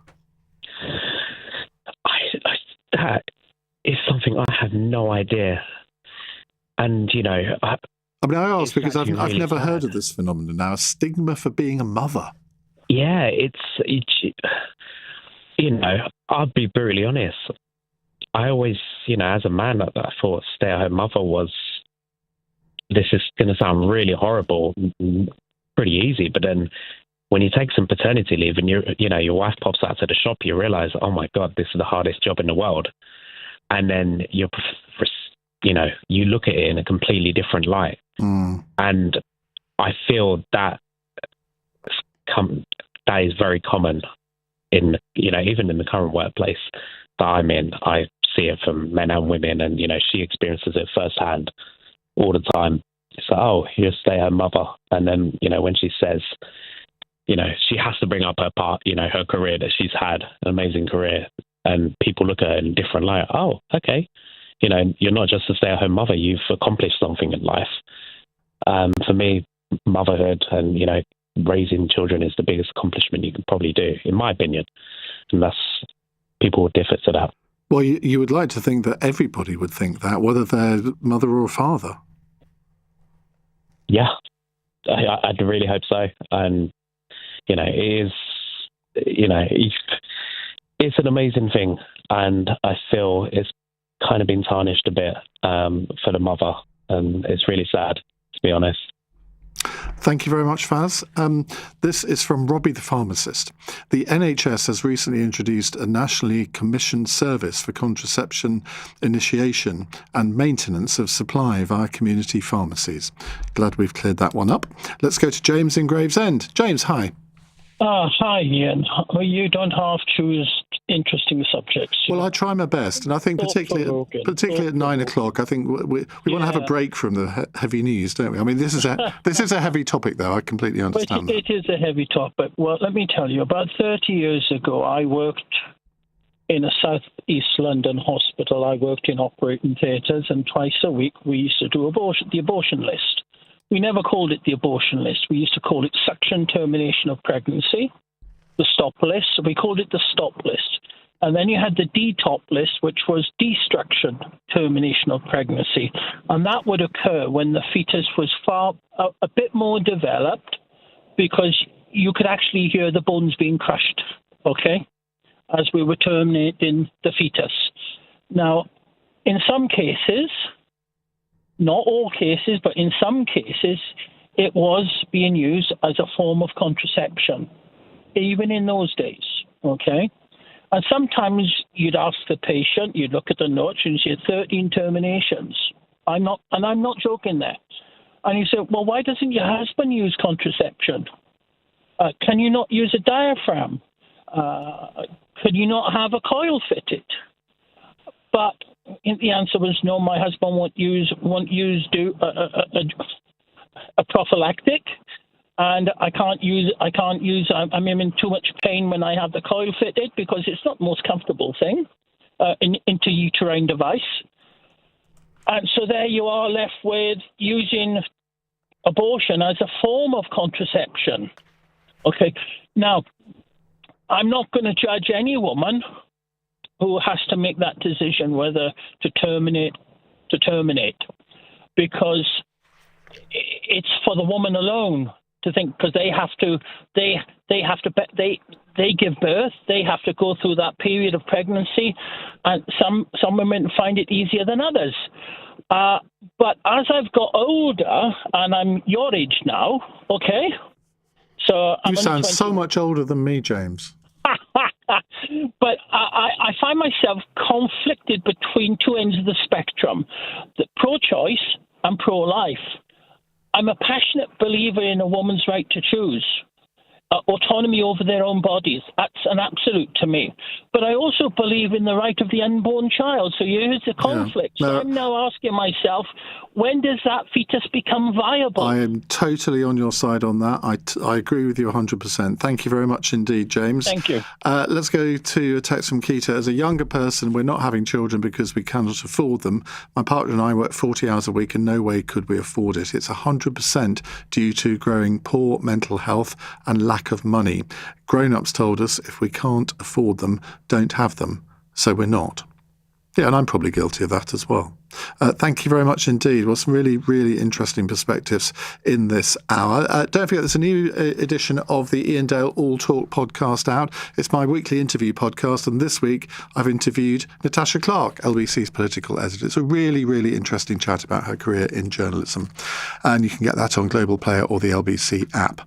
Now, if you missed any of this evening's show, you can listen back on our free Global Player app or the new LBC app, where you can stay up to date with all the latest news and opinion. Put your news categories in the order you want, pause and rewind live radio, and listen to a range of podcasts. Download the all-new official LBC app for free from your app store now. Well, coming up at 1 on LBC, it's Clive Bull. But right now, in for Ben Kentish, it's Henry Riley. Thank you very much, Ian. Good evening. 10 o'clock. If you agree with us, don't sit on the sidelines. Britain is broken. Britain needs reform. And reform needs you. A dramatic episode of The Traitors as Robert Jenrick defects to Reform UK, but